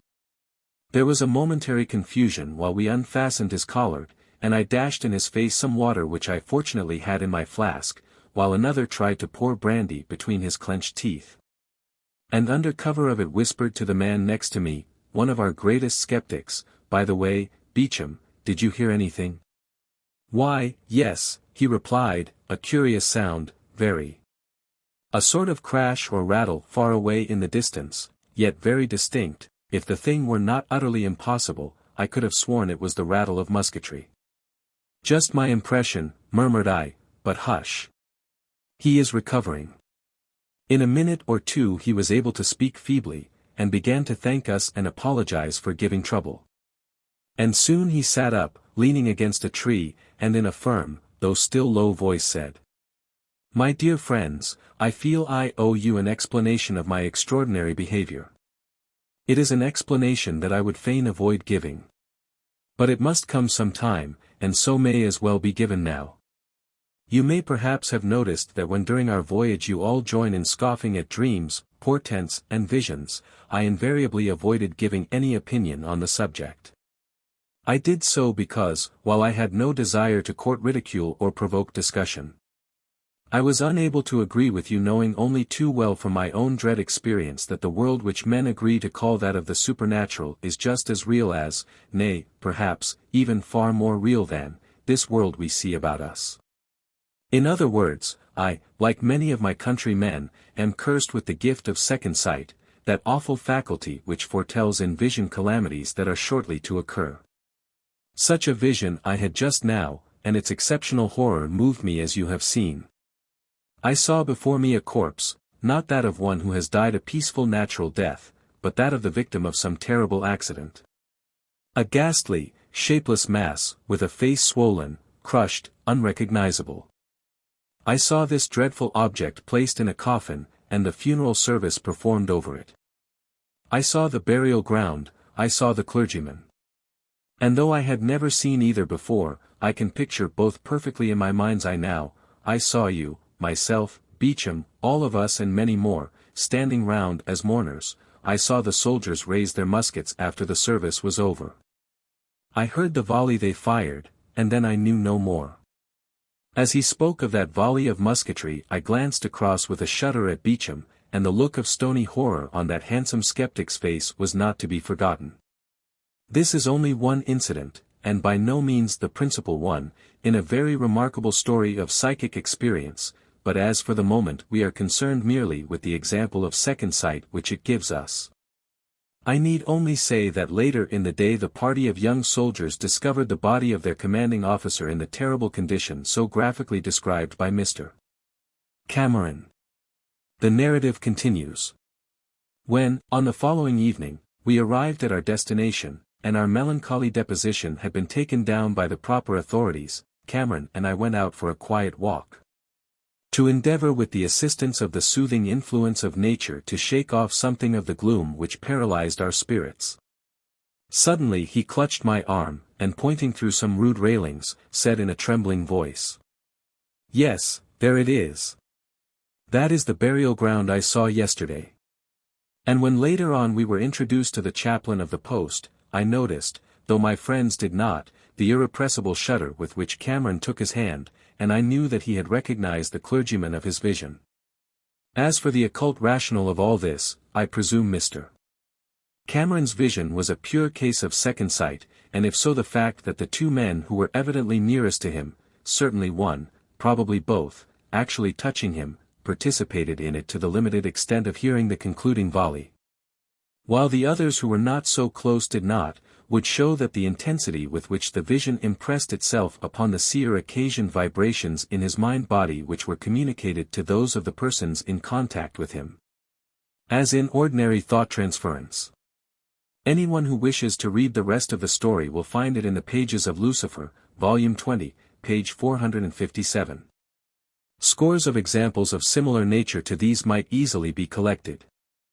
With regard to the symbolical variety of this sight, it is commonly stated among those who possess it that if on meeting a living person they see a phantom shroud wrapped around him, it is a sure prognostication of his death. The date of the approaching decease is indicated either by the extent to which the shroud covers the body, or by the time of day at which the vision is seen. For if it be in the early morning they say that the man will die during the same day, but if it be in the evening, then it will be only some time within a year. Another variant, and a remarkable one, of the symbolic form of second sight is that in which the headless apparition of the person whose death is foretold manifests itself to the seer. An example of that class is given in Signs Before Death as having happened in the family of Dr. Ferrier, though in that case, if I recollect rightly, the vision did not occur until the time of the death, or very near it. Turning from seers who are regularly in possession of a certain faculty, although its manifestations are only occasionally fully under their control. We are confronted by a large number of isolated instances of prevision in the case of people with whom it is not in any way a regular faculty.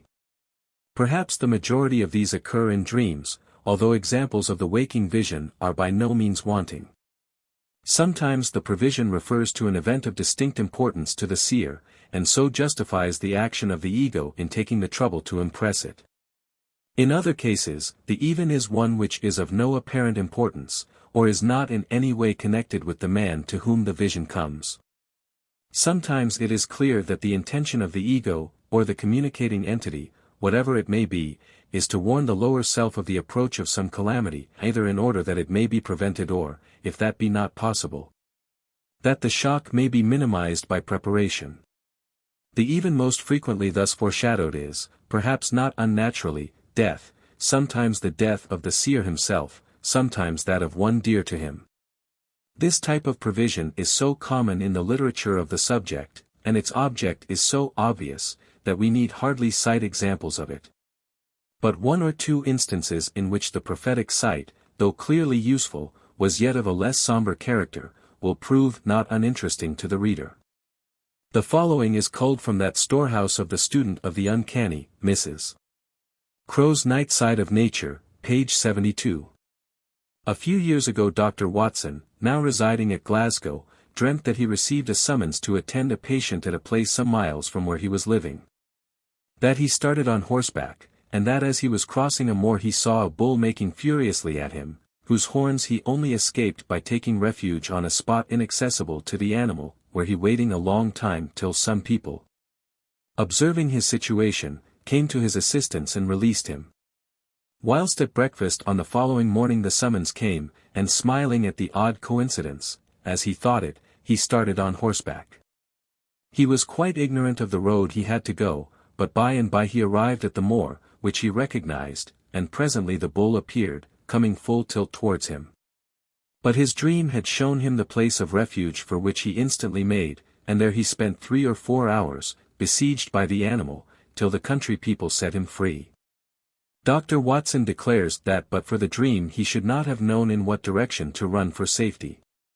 Another case, in which a much longer interval separated the warning and its fulfillment, is given by Dr. F. G.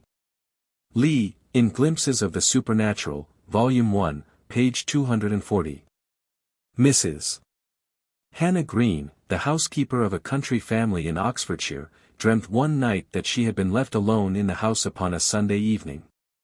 And that hearing a knock at the door of the chief entrance she went to it and there found an ill-looking tramp armed with a bludgeon, who insisted on forcing himself into the house. She thought that she struggled for some time to prevent him so doing, but quite ineffectually, and that, being struck down by him and rendered insensible, he thereupon gained ingress to the mansion. On this she awoke. As nothing happened for a considerable period the circumstance of the dream was soon forgotten, and, as she herself asserts, had altogether passed away from her mind. However, 7 years afterwards this same housekeeper was left with 2 other servants to take charge of an isolated mansion at Kensington, subsequently the town residence of the family, when on a certain Sunday evening. Her fellow servants having gone out and left her alone, she was suddenly startled by a loud knock at the front door. All of a sudden the remembrance of her former dream returned to her with singular vividness and remarkable force, and she felt her lonely isolation greatly. Accordingly, having at once lighted a lamp on the hall table, during which act the loud knock was repeated with vigor, she took the precaution to go up to a landing on the Star and throw up the window. And there to her intense terror she saw in the flesh the very man who years previously she had seen in her dream, armed with the bludgeon and demanding an entrance. With great presence of mind she went down to the chief entrance, made that and other doors and windows more secure, and then rang the various bells of the house violently, and placed lights in the upper rooms. It was concluded that by the acts the intruder was scared away. Evidently in this case also the dream was of practical use, as without it the worthy housekeeper would without doubt from sheer force of habit have opened the door in the ordinary way in answer to the knock. It is not, however, only in dream that the ego impresses his lower self with what he thinks it well for it to know. Many instances showing this might be taken from the books, but instead of quoting from them I will give a case related only a few weeks ago by a lady of my acquaintance, a case which, although not surrounded with any romantic incident, has at least the merit of being new. My friend, then, has 2 quite young children, and a little while ago the elder of them caught, as was supposed, a bad cold, and suffered for some days from a complete stoppage in the upper part of the nose. The mother thought little of this, expecting it to pass off, until one day she suddenly saw before her in the air what she describes as a picture of a room, in the center of which was a table on which her child was lying insensible or dead, with some people bending over her. The minutest details of the scene were clear to her, and she particularly noticed that the child wore a white nightdress, whereas she knew that all garments of that description possessed by her little daughter happened to be pink. The vision impressed her considerably, and suggested to her for the first time that the child might be suffering from something more serious than a cold, so she carried her off to a hospital for examination. The surgeon who attended to her discovered the presence of dangerous growth in the nose, which he pronounced must be removed. A few days later the child was taken to the hospital for the operation, and was put to bed. When the mother arrived at the hospital she found she had forgotten to bring one of the child's nightdresses, and so the nurses had to supply one, which was white. In this white dress the operation was performed on the girl the next day, in the room that her mother saw in her vision, every circumstance being exactly reproduced. In all these cases the provision achieved its result, but the books are full of stories of warnings neglected or scouted, and of the disaster that consequently followed. In some cases the information is given to someone who has practically no power to interfere in the matter, as in the historic instance when John Williams, a Cornish mine manager, foresaw in the minutest detail, 8 or 9 days before it took place, the assassination of Mr. Spencer Perceval, the then Chancellor of the Exchequer, in the lobby of the House of Commons. Even in this case, however, it is just possible that something might have been done, for we read that Mr. Williams was so much impressed that he consulted his friends as to whether he ought not to go up to London to warn Mr. Perceval. Unfortunately they dissuaded him, and the assassination took place. It does not seem very probable that, even if he had gone up to town and related his story, much attention would have been paid to him. Still there is just the possibility that some precautions might have been taken which would have prevented the murder. There is little to show us what particular action on higher planes led to this curious prophetic vision. The parties were entirely unknown to one another, so that it was not caused by any close sympathy between them.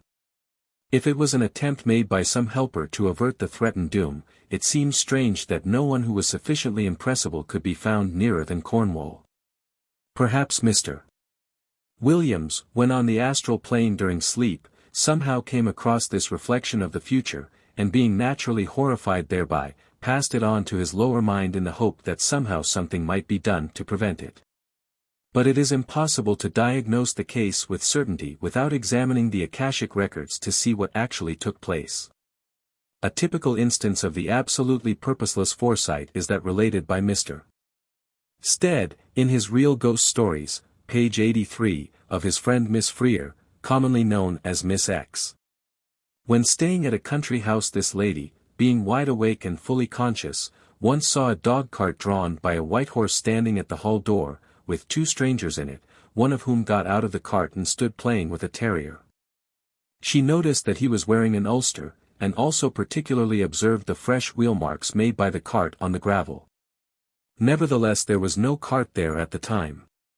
But half an hour later two strangers did drive up in such an equipage, and every detail of the lady's vision was accurately fulfilled. Mr.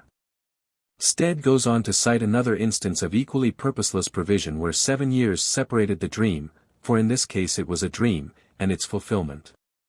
All these instances, and they are merely random selections from many hundreds, show that a certain amount of provision is undoubtedly possible to the ego. And such cases would evidently be much more frequent if it were not for the exceeding density and lack of response in the lower vehicles of the majority of what we call civilized mankind, qualities chiefly attributable to the gross practical materialism of the present age. I am not thinking of any profession of materialistic belief as common, but of the fact that in all practical affairs of daily life nearly everyone is guided solely by considerations of worldly interest in some shape or other. In many cases the ego himself may be an undeveloped one and his provision consequently very vague. In others he himself may see clearly but may find his lower vehicles so unimpressible that all he can succeed in getting through into his physical brain may be an indefinite presage of coming disaster. Again, there are cases in which a premonition is not the work of the ego at all, but of some outside entity, who for some reasons takes a friendly interest in the person to whom the feeling comes. In the work which I quote above, Mr. Stead tells us of the certainty which he felt many months beforehand that he would be left in charge of the Pall Mall Gazette, though from an ordinary point of view nothing seemed less probable. Whether that foreknowledge was the result of an impression made by his own ego or of a friendly hint from someone else it is impossible to say without definite investigation, but his confidence in it was fully justified. There is one more variety of clairvoyance in time which ought not to be left without mention. It is a comparatively rare one, but there are enough examples on record to claim our attention, though unfortunately the particulars given do not usually include those which we should require in order to be able to diagnose it with certainty. I refer to the cases in which spectral armies or phantom flocks of animals have been seen. In The Night Side of Nature, page 462 Eat Seek. We have accounts of several such visions. We are there told how at Havre Park, near Ripley, a body of soldiers in white uniform, amounting to several hundreds, was seen by reputable people to go through various evolutions and then vanish. And how some years earlier a similar visionary army was seen in the neighborhood of Inverness by a respectable farmer and his son. In this case also the number of troops was very great, and the spectators had not the slightest doubt at first that they were substantial forms of flesh and blood. They counted at least 16 pairs of columns, and had abundance of time to observe every particular. The front ranks marched 7 abreast, and were accompanied by a good many women and children, who were carrying tin cans and other implements of cookery. The men were clothed in red, and their arms shone brightly in the sun. In the midst of them was an animal, a deer or horse, they could not distinguish which, that they were driving furiously forward with their bayonets. The younger of the two men observed to the other that every now and then the rear ranks were obliged to run to overtake the van. And the elder one, who had been a soldier, remarked that that was always the case, and recommended him if he ever served to try to march in the front. There was only one mounted officer. He rode a grey dragoon horse, and wore a gold-laced hat and blue hussar cloak, with wide-open sleeves lined with red. The two spectators observed him so particularly that they said afterwards they should recognize him anywhere. They were, however, afraid of being ill-treated or forced to go along with the troops, whom they concluded to have come from Ireland, and landed at Hintyre, and whilst they were climbing over a dyke to get out of their way, the whole thing vanished. A phenomenon of the same sort was observed in the earlier part of this century at Paderborn in Westphalia, and seen by at least 30 people. But as, some years later, a review of 20,000 men was held on the very same spot, it was concluded that the vision must have been some sort of second sight, a faculty not uncommon in the district. Such spectral hosts, however, are sometimes seen where an army of ordinary men could by no possibility have marched, either before or after. One of the most remarkable accounts of such apparitions is given by Miss Harriet Martineau, in her description of the English lakes. She writes as follows. This Sutor or Sotra Fell is the mountain on which ghosts appeared in myriads, at intervals during 10 years of the last century, presenting the same appearances to 26 chosen witnesses. And to all the inhabitants of all the cottages within view of the mountain, and for a space of 2 hours and a half at one time, the spectral show being closed by darkness. The mountain, be it remembered, is full of precipices, which defy all marching of bodies of men, and the north and west sides present a sheer perpendicular of 900 feet.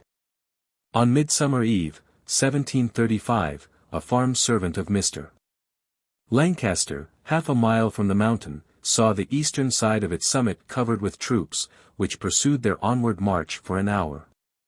They came, indistinct bodies, from an eminence on the north and disappeared in a niche in the summit. When the poor fellow told his tale, he was insulted on all hands, as original observers usually are when they see anything wonderful. 2 years after, also on a Midsummer Eve, Mr. Lancaster saw some men there, apparently following their horses, as if they had returned from hunting. He thought nothing of this. But he happened to look up again 10 minutes after, and saw the figures, now mounted, and followed by an interminable array of troops, 5 abreast, marching from the eminence and over the cleft as before. All the family saw this, and the maneuvers of the force, as each company was kept in order by a mounted officer, who galloped this way and that. As the shades of twilight came on, the disciple appeared to relax, and the troops intermingled, and rode at unequal paces till all was lost in darkness. Now of course all the Lancasters were insulted, as their servant had been. But their justification was not long delayed. On the Midsummer Eve of the fearful 1745, 26 persons, expressly summoned by the family, saw all that had been seen before, and more. Carriages were now interspersed with the troops. And everybody knew that no carriages had been, or could be, on the summit of Sutor Fell. The multitude was beyond imagination, for the troops filled a space of a mile, and marched quickly till night hid them, still marching. There was nothing vaporous or indistinct about the appearance of the spectres. So real did they seem, that some of the people went up the next morning, to look for the hoof marks of the horses. And awful it was to them to find not one footprint on heather or grass. The witnesses attested the whole story on oath before a magistrate. And fearful were the expectations held by the whole countryside about the coming events of the Scotch rebellion. It now comes out that 2 other persons had seen something of the sort in the interval, viz. In 1743, but had concealed it, to escape the insults to which their neighbours were subjected. Mr. Wren, of Wilton Hall, and his farm servant, saw, one summer evening, a man and a dog on the mountain, pursuing some horses along a place so steep that a horse could hardly by any possibility keep a footing on it. Their speed was prodigious, and their disappearance at the south end of the fell so rapid, that Mr. Wren and the servant went up, the next morning, to find the body of the man who must have been killed. Of man, horse, or dog, they found not a trace. And they came down and held their tongues. When they did speak, they fared not much better for having 26 sworn comrades in their disgrace. As for the explanation, the editor of the Lonsdale magazine declared, Volume 2, page 313, that it was discovered that on the Midsummer Eve of 1745 the rebels were exercising on the western coast of Scotland, whose movements had been reflected by some transparent vapor, similar to the Fata Morgana. This is not much in the way of explanation, but it is, as far as we know, all that can be had at present. These facts, however, brought out a good many more. As the spectral march of the same kind seen in Leicestershire in 1707, and the tradition of the tramp of armies over Helvellyn, on the eve of the Battle of Marston Moor. Other cases are cited in which flocks of spectral sheep have been seen on certain roads, and there are of course various German stories of phantom cavalcades of hunters and robbers. Now in these cases, as so often happens in the investigation of occult phenomena, there are several possible causes, any one of which would be quite adequate to the production of the observed occurrences. But in the absence of fuller information it is hardly feasible to do more than guess as to which of these possible causes were in operation in any particular instance. The explanation usually suggested, whenever the whole story is not ridiculed as a falsehood, is that what is seen is a reflection by mirage of the movements of a real body in troops, taking place at a considerable distance. I have myself seen the ordinary mirage on several occasions and know something therefore of its wonderful powers of deception. But it seems to me that we should need some entirely new variety of mirage, quite different from that at present known to science, to account for these tales of phantom armies, some of which passed the spectator within a few years. First of all, they may be, as apparently in the Westphalian case above mentioned, simply instances of provision on a gigantic scale, by whom arranged, and for what purpose, it is not easy to divine. Again, they may often belong to the past instead of the future, and be in fact the reflecting of scenes from the Akashic records, though here again the reason and method of such reflection is not obvious. There are plenty of tribes of nature spirits perfectly capable, if for any reason they wish to do so, of producing such appearances by their wonderful power of glamour, see Theosophical Manual, No. v. page 86, and such action would be quite in keeping with their delight in mystifying and impressing human beings. Or it may even sometimes be kindly intended by them as a warning to their friends of events that they know to be about to take place. It seems as though some explanation along these lines would be the most reasonable method of accounting for the extraordinary series of phenomena described by Miss Martineau, that is, if the stories told to her can be relied upon. Another possibility is that in some cases what have been taken for soldiers were simply the nature spirits themselves going through some of the ordered evolutions in which they take so much delight. Though it must be admitted that these are rarely of a character which could be mistaken for military maneuvers except by the most ignorant. The flocks of animals are probably in most instances mere records, but there are cases where they, like the wild huntsman of German story, belong to an entirely different class of phenomena which is altogether outside of our present subject. Students of the occult will be familiar with the fact that the circumstances surrounding any scene of intense terror or passion, such as an exceptionally horrible murder, are liable to be occasionally reproduced in a form which it needs a very slight development of psychic faculty to be able to see.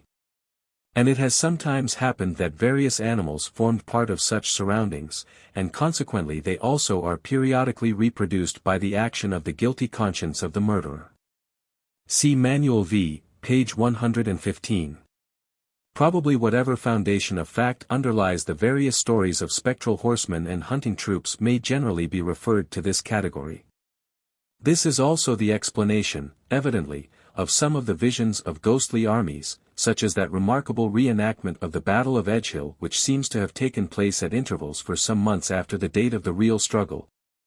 As testified by a justice of the peace, a clergyman, and other eyewitnesses in a curious contemporary pamphlet entitled Prodigious Noises of War and Battle, at Edgehill, near Keynton, in Northamptonshire.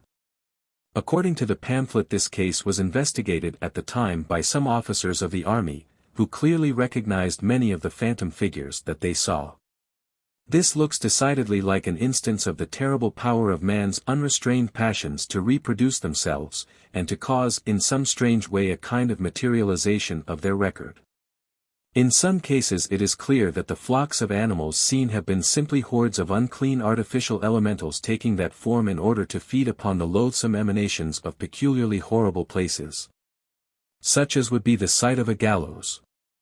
An instance of this kind is furnished by the celebrated GYB ghosts, or ghosts of the biggest, describe in More Glimpses of the World Unseen, page 109, as being repeatedly seen in the form of herds of misshapen swine-like creatures, rushing, rooting and fighting night after night on the site of that foul monument of crime. But these belong to the subject of apparitions rather than to that of clairvoyance. Chapter 9. Methods of Development. When a man becomes convinced of the reality of the valuable power of clairvoyance, his first question usually is, how can I develop in my own case this faculty which is said to be latent in everyone? Now the fact is that there are many methods by which it may be developed, but only one which be at all safely recommended for general use, that of which we shall speak last of all. Among the less advanced nations of the world the clairvoyant state has been produced in various objectionable ways, among some of the non-Aryan tribes of India, but the use of intoxicating drugs or the inhaling of stupefying fumes. Among the dervishes, by whirling in a mad dance of religious fervor until vertigo and insensibility supervene, among the followers of the abominable practice of the voodoo cult, by frightful sacrifices and loathsome rites of black magic. Methods such as these are happily not in vogue in our race, yet even among us large numbers of dabblers in this ancient art adopt some plan of self-hypnotization, such as gazing at a bright spot or the repetition of some formula until a condition of semi-stupefaction is produced. While yet another school among them would endeavor to arrive at similar results by the use of some of the Indian systems of regulation of the breath. All these methods are unequivocally to be condemned as quite unsafe for the practice of the ordinary man who has no idea of what he is doing, who is simply making vague experiments in an unknown world. Even the method of obtaining clairvoyance by allowing oneself to be mesmerized by another person is one from which I should myself shrink with the most decided distaste. And assuredly it should never be attempted except under conditions of absolute trust and affection between the magnetizer and the magnetized, and a perfection of purity in heart and soul, in mind and intention, such as is rarely to be seen among any but the greatest of saints. Experiments in connection with the mesmeric trance are of the deepest interest, as offering, among other things, a possibility of proof of the fact of clairvoyance to the skeptic. Yet except under such conditions as I have just mentioned, conditions, I quite admit, almost impossible to realize, I should never counsel anyone to submit himself as a subject for them. Curative mesmerism, in which, without putting the patient into the trance state at all, an effort is made to relieve his pain, to remove his disease, or to pour vitality into him by magnetic passes, stands on an entirely different footing. And if the mesmerizer, even though quite untrained, is himself in good health and animated by pure intentions, no harm is likely to be done to the subject. In so extreme a case as that of a surgical operation, a man might reasonably submit himself even to the mesmeric trance, but it is certainly not a condition with which one ought lightly to experiment. Indeed, I should most strongly advise anyone who did me the honor to ask for my opinion on the subject, not to attempt any kind of experimental investigation into what are still to him the abnormal forces of nature, until he has first of all read carefully everything that has been written on the subject, or, which is by far the best of all, until he is under the guidance of a qualified teacher. But where, it will be said, is the qualified teacher to be found? Not, most assuredly, among any who advertise themselves as teachers, who offer to impart for so many guineas or dollars the sacred mysteries of the ages, or hold developing circles, to which casual applicants are admitted at so much per head. Much has been said in this treatise of the necessity for careful training, of the immense advantages of the trained over the untrained clairvoyant, but that again brings us back to the same question, where is this definite training to be had? The answer is that the training may be had precisely where it has always been to be found since the world's history began, at the hands of the great white brotherhood of adepts, which stands now, as it has always stood, at the back of human evolution, guiding and helping it under the sway of the great cosmic laws which represent to us the will of the Eternal. But how, it may be asked, is access to be gained to them? How is the aspirant thirsting for knowledge to signify to them his wish for instruction? Once more, by the time-honored methods only. There is no new patent whereby a man can qualify himself without trouble to become a pupil in that school, no royal road to the learning which has to be acquired in it. At the present day, just as in the mists of antiquity, the man who wishes to attract their notice must enter upon the slow and toilsome path of self-development, must learn first of all to take himself in hand and make himself all that he ought to be. The steps of that path are no secret, I have given them in full details in Invisible Helpers, so I need not repeat them here. But it is no easy road to follow, and yet sooner or later all must follow it, for the great law of evolution sweeps mankind slowly but resistlessly towards its goal. From those who are pressing into this path the great masters select their pupils, and it is only by qualifying himself to be taught that a man can put himself in the way of getting the teaching. Without that qualification, membership in any lodge or society, whether secret or otherwise, will not advance his object in the slightest degree. It is true, as we all know, that it was at the instance of some of these masters that our Theosophical Society was founded, and that from its ranks some have been chosen to pass into closer relations with them. But that choice depends upon the earnestness of the candidate, not upon his mere membership of the society or of anybody within it. That, then, is the only absolutely safe way of developing clairvoyance, to enter with all one's energy upon the path of moral and mental evolution. At one stage of which this and other of the higher faculties will spontaneously begin to show themselves. Yet there is one practice which is advised by all the religions alike, which if adopted carefully and reverently can do no harm to any human being.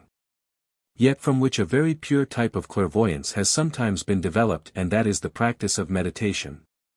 Let a man choose a certain time every day, a time when he can rely upon being quiet and undisturbed, though preferably in the daytime rather than at night, and set himself at that time to keep his mind for a few minutes entirely free from all earthly thoughts of any kind whatever, and, when that is achieved, to direct the whole force of his being towards the highest spiritual ideal that he happens to know. He will find that to gain such perfect control of thought is enormously more difficult than he supposes, but when he attains it, it cannot but be in every way most beneficial to him. And as he grows more and more able to elevate and concentrate his thought, he may gradually find that new worlds are opening before his sight. As a preliminary training towards the satisfactory achievement of such meditation, he will find it desirable to make a practice of concentration in the affairs of daily life, even in the smallest of them. If he writes a letter, let him think of nothing else but that letter until it is finished. If he reads a book, let him see to it that his thought is never allowed to wander from his author's meaning. He must learn to hold his mind in check, and to be master of that also, as well as of his lower passions. He must patiently labor to acquire absolute control of his thoughts, so that he will always know exactly what he is thinking about, and why, so that he can use his mind, and turn it or hold it still, as a practiced swordsman turns his weapon where he wilt. Yet after all, if those who so earnestly desire clairvoyance could possess it temporarily for a day or even an hour, it is far from certain that they would choose to retain the gift. True, it opens before them new worlds of study, new powers of usefulness, and for this latter reason most of us feel it worth while. But it should be remembered that for one whose duty still calls him to live in the world it is by no means an unmixed blessing.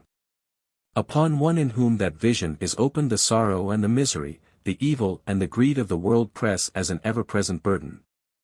Until in the earlier days of his knowledge he often feels inclined to echo the passionate adjuration contained in those rolling lines of Schiller's.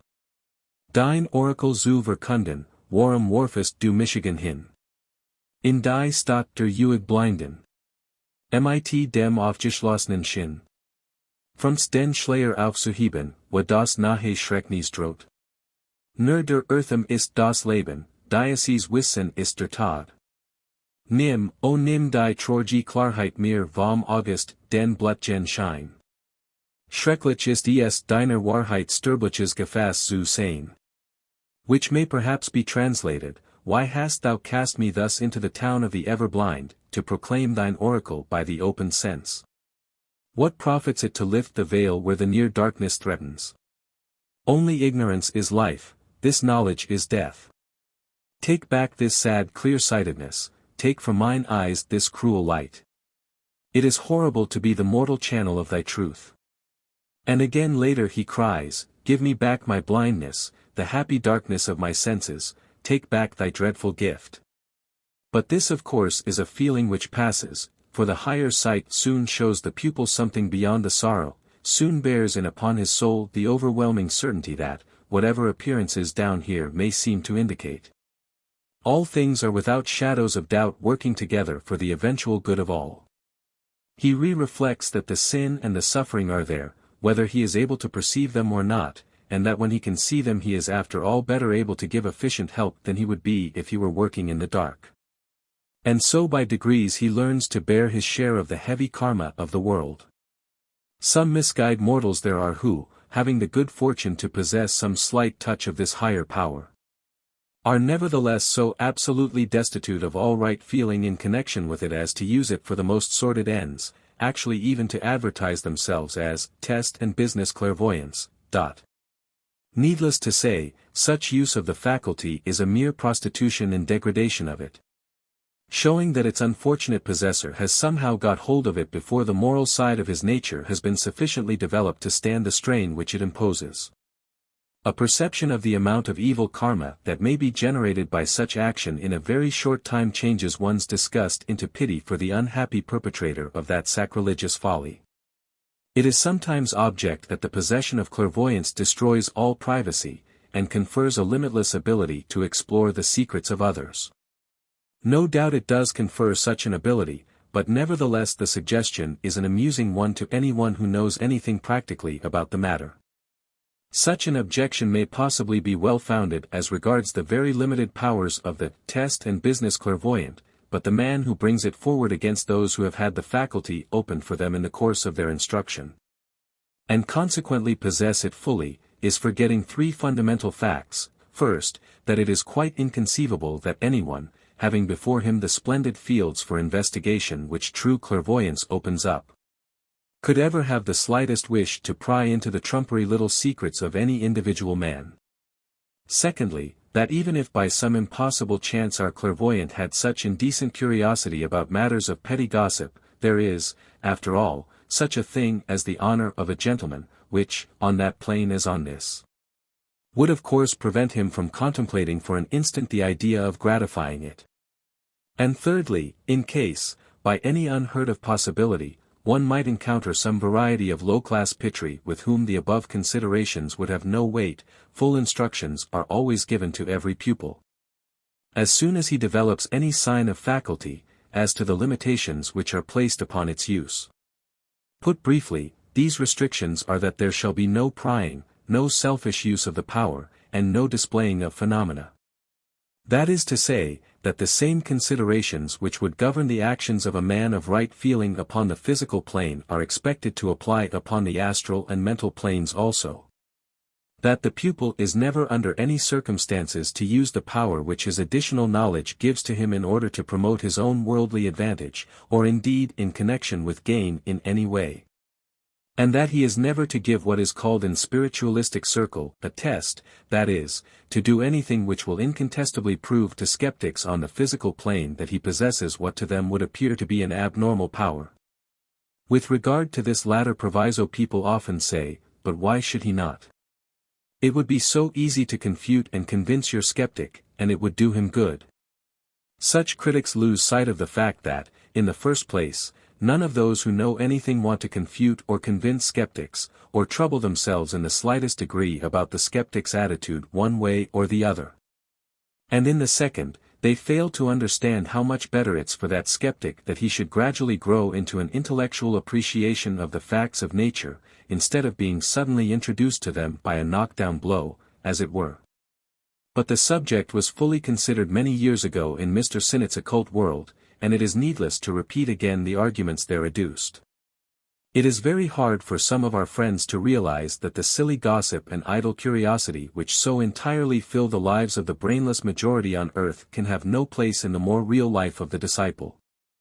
And so they sometimes inquire whether, even without any special wish to see, a clairvoyant might not casually observe some secret which another person was trying to keep. In the same way as one's glance might casually fall upon a sentence in someone else's letter which happened to be lying open upon the table. Of course he might, but what if he did? The man of honor would at once avert his eyes, in one case as in the other, and it would be as thought he had not seen. If objectors could but grasp the idea that no pupil cares about other people's business, except when it comes within his province to try to help them, and that he has always a world of work of his own to attend to, they would not be so hopelessly far from understanding the facts of the wide life of the trained clairvoyant. Even from the little that I have said with regard to the restrictions laid upon the pupil, it will be obvious that in very many cases he will know much more than he is at liberty to say. That is of course true in a far wider sense of the great masters of wisdom themselves. And that is why those who have the privilege of occasionally entering their presence pay so much respect to their lightest word in subjects quite apart from the direct teaching. For opinion of a master, or even of one of his higher pupils, upon any subject is that of a man whose opportunity of judging accurately is out of all proportion to ours. His position and his extended faculties are in reality the heritage of all mankind, and, for though we may now be from those grand powers, they will none the less certainly be ours one day. Yet how different a place will this old world be when humanity as a whole possesses the higher clairvoyance. Think what the difference will be to history when all can read the records.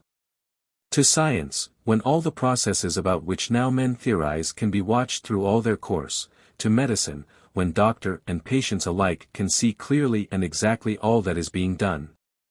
To philosophy, when there is no longer any possibility of discussion as to its basis, because all alike can see a wider aspect of the truth. To labor, when all work will be joy, because every man will be put only to that which he can do best. To education, when the minds and hearts of the children are open to the teacher who is trying to form their character.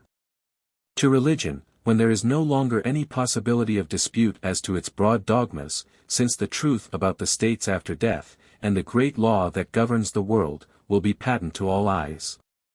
Above all, how far easier it will be then for the evolved men to help one another under those so much freer conditions. The possibilities that open before the mind are as glorious vistas stretching in all directions, so that our seventh round should indeed be a veritable golden age. Well for us that these grand faculties will not be possessed by all humanity until it has evolved to a far higher level in morality as well as in wisdom. Else should we but repeat once more under still worse conditions the terrible downfall of the great Atlantean civilization, whose members failed to realize that increased power meant increased responsibility. Yet we ourselves were most of us among those very men. Let us hope that we have learnt wisdom by that failure, and that when the possibilities of the wider life open before use once more, this time we shall bear the trial better.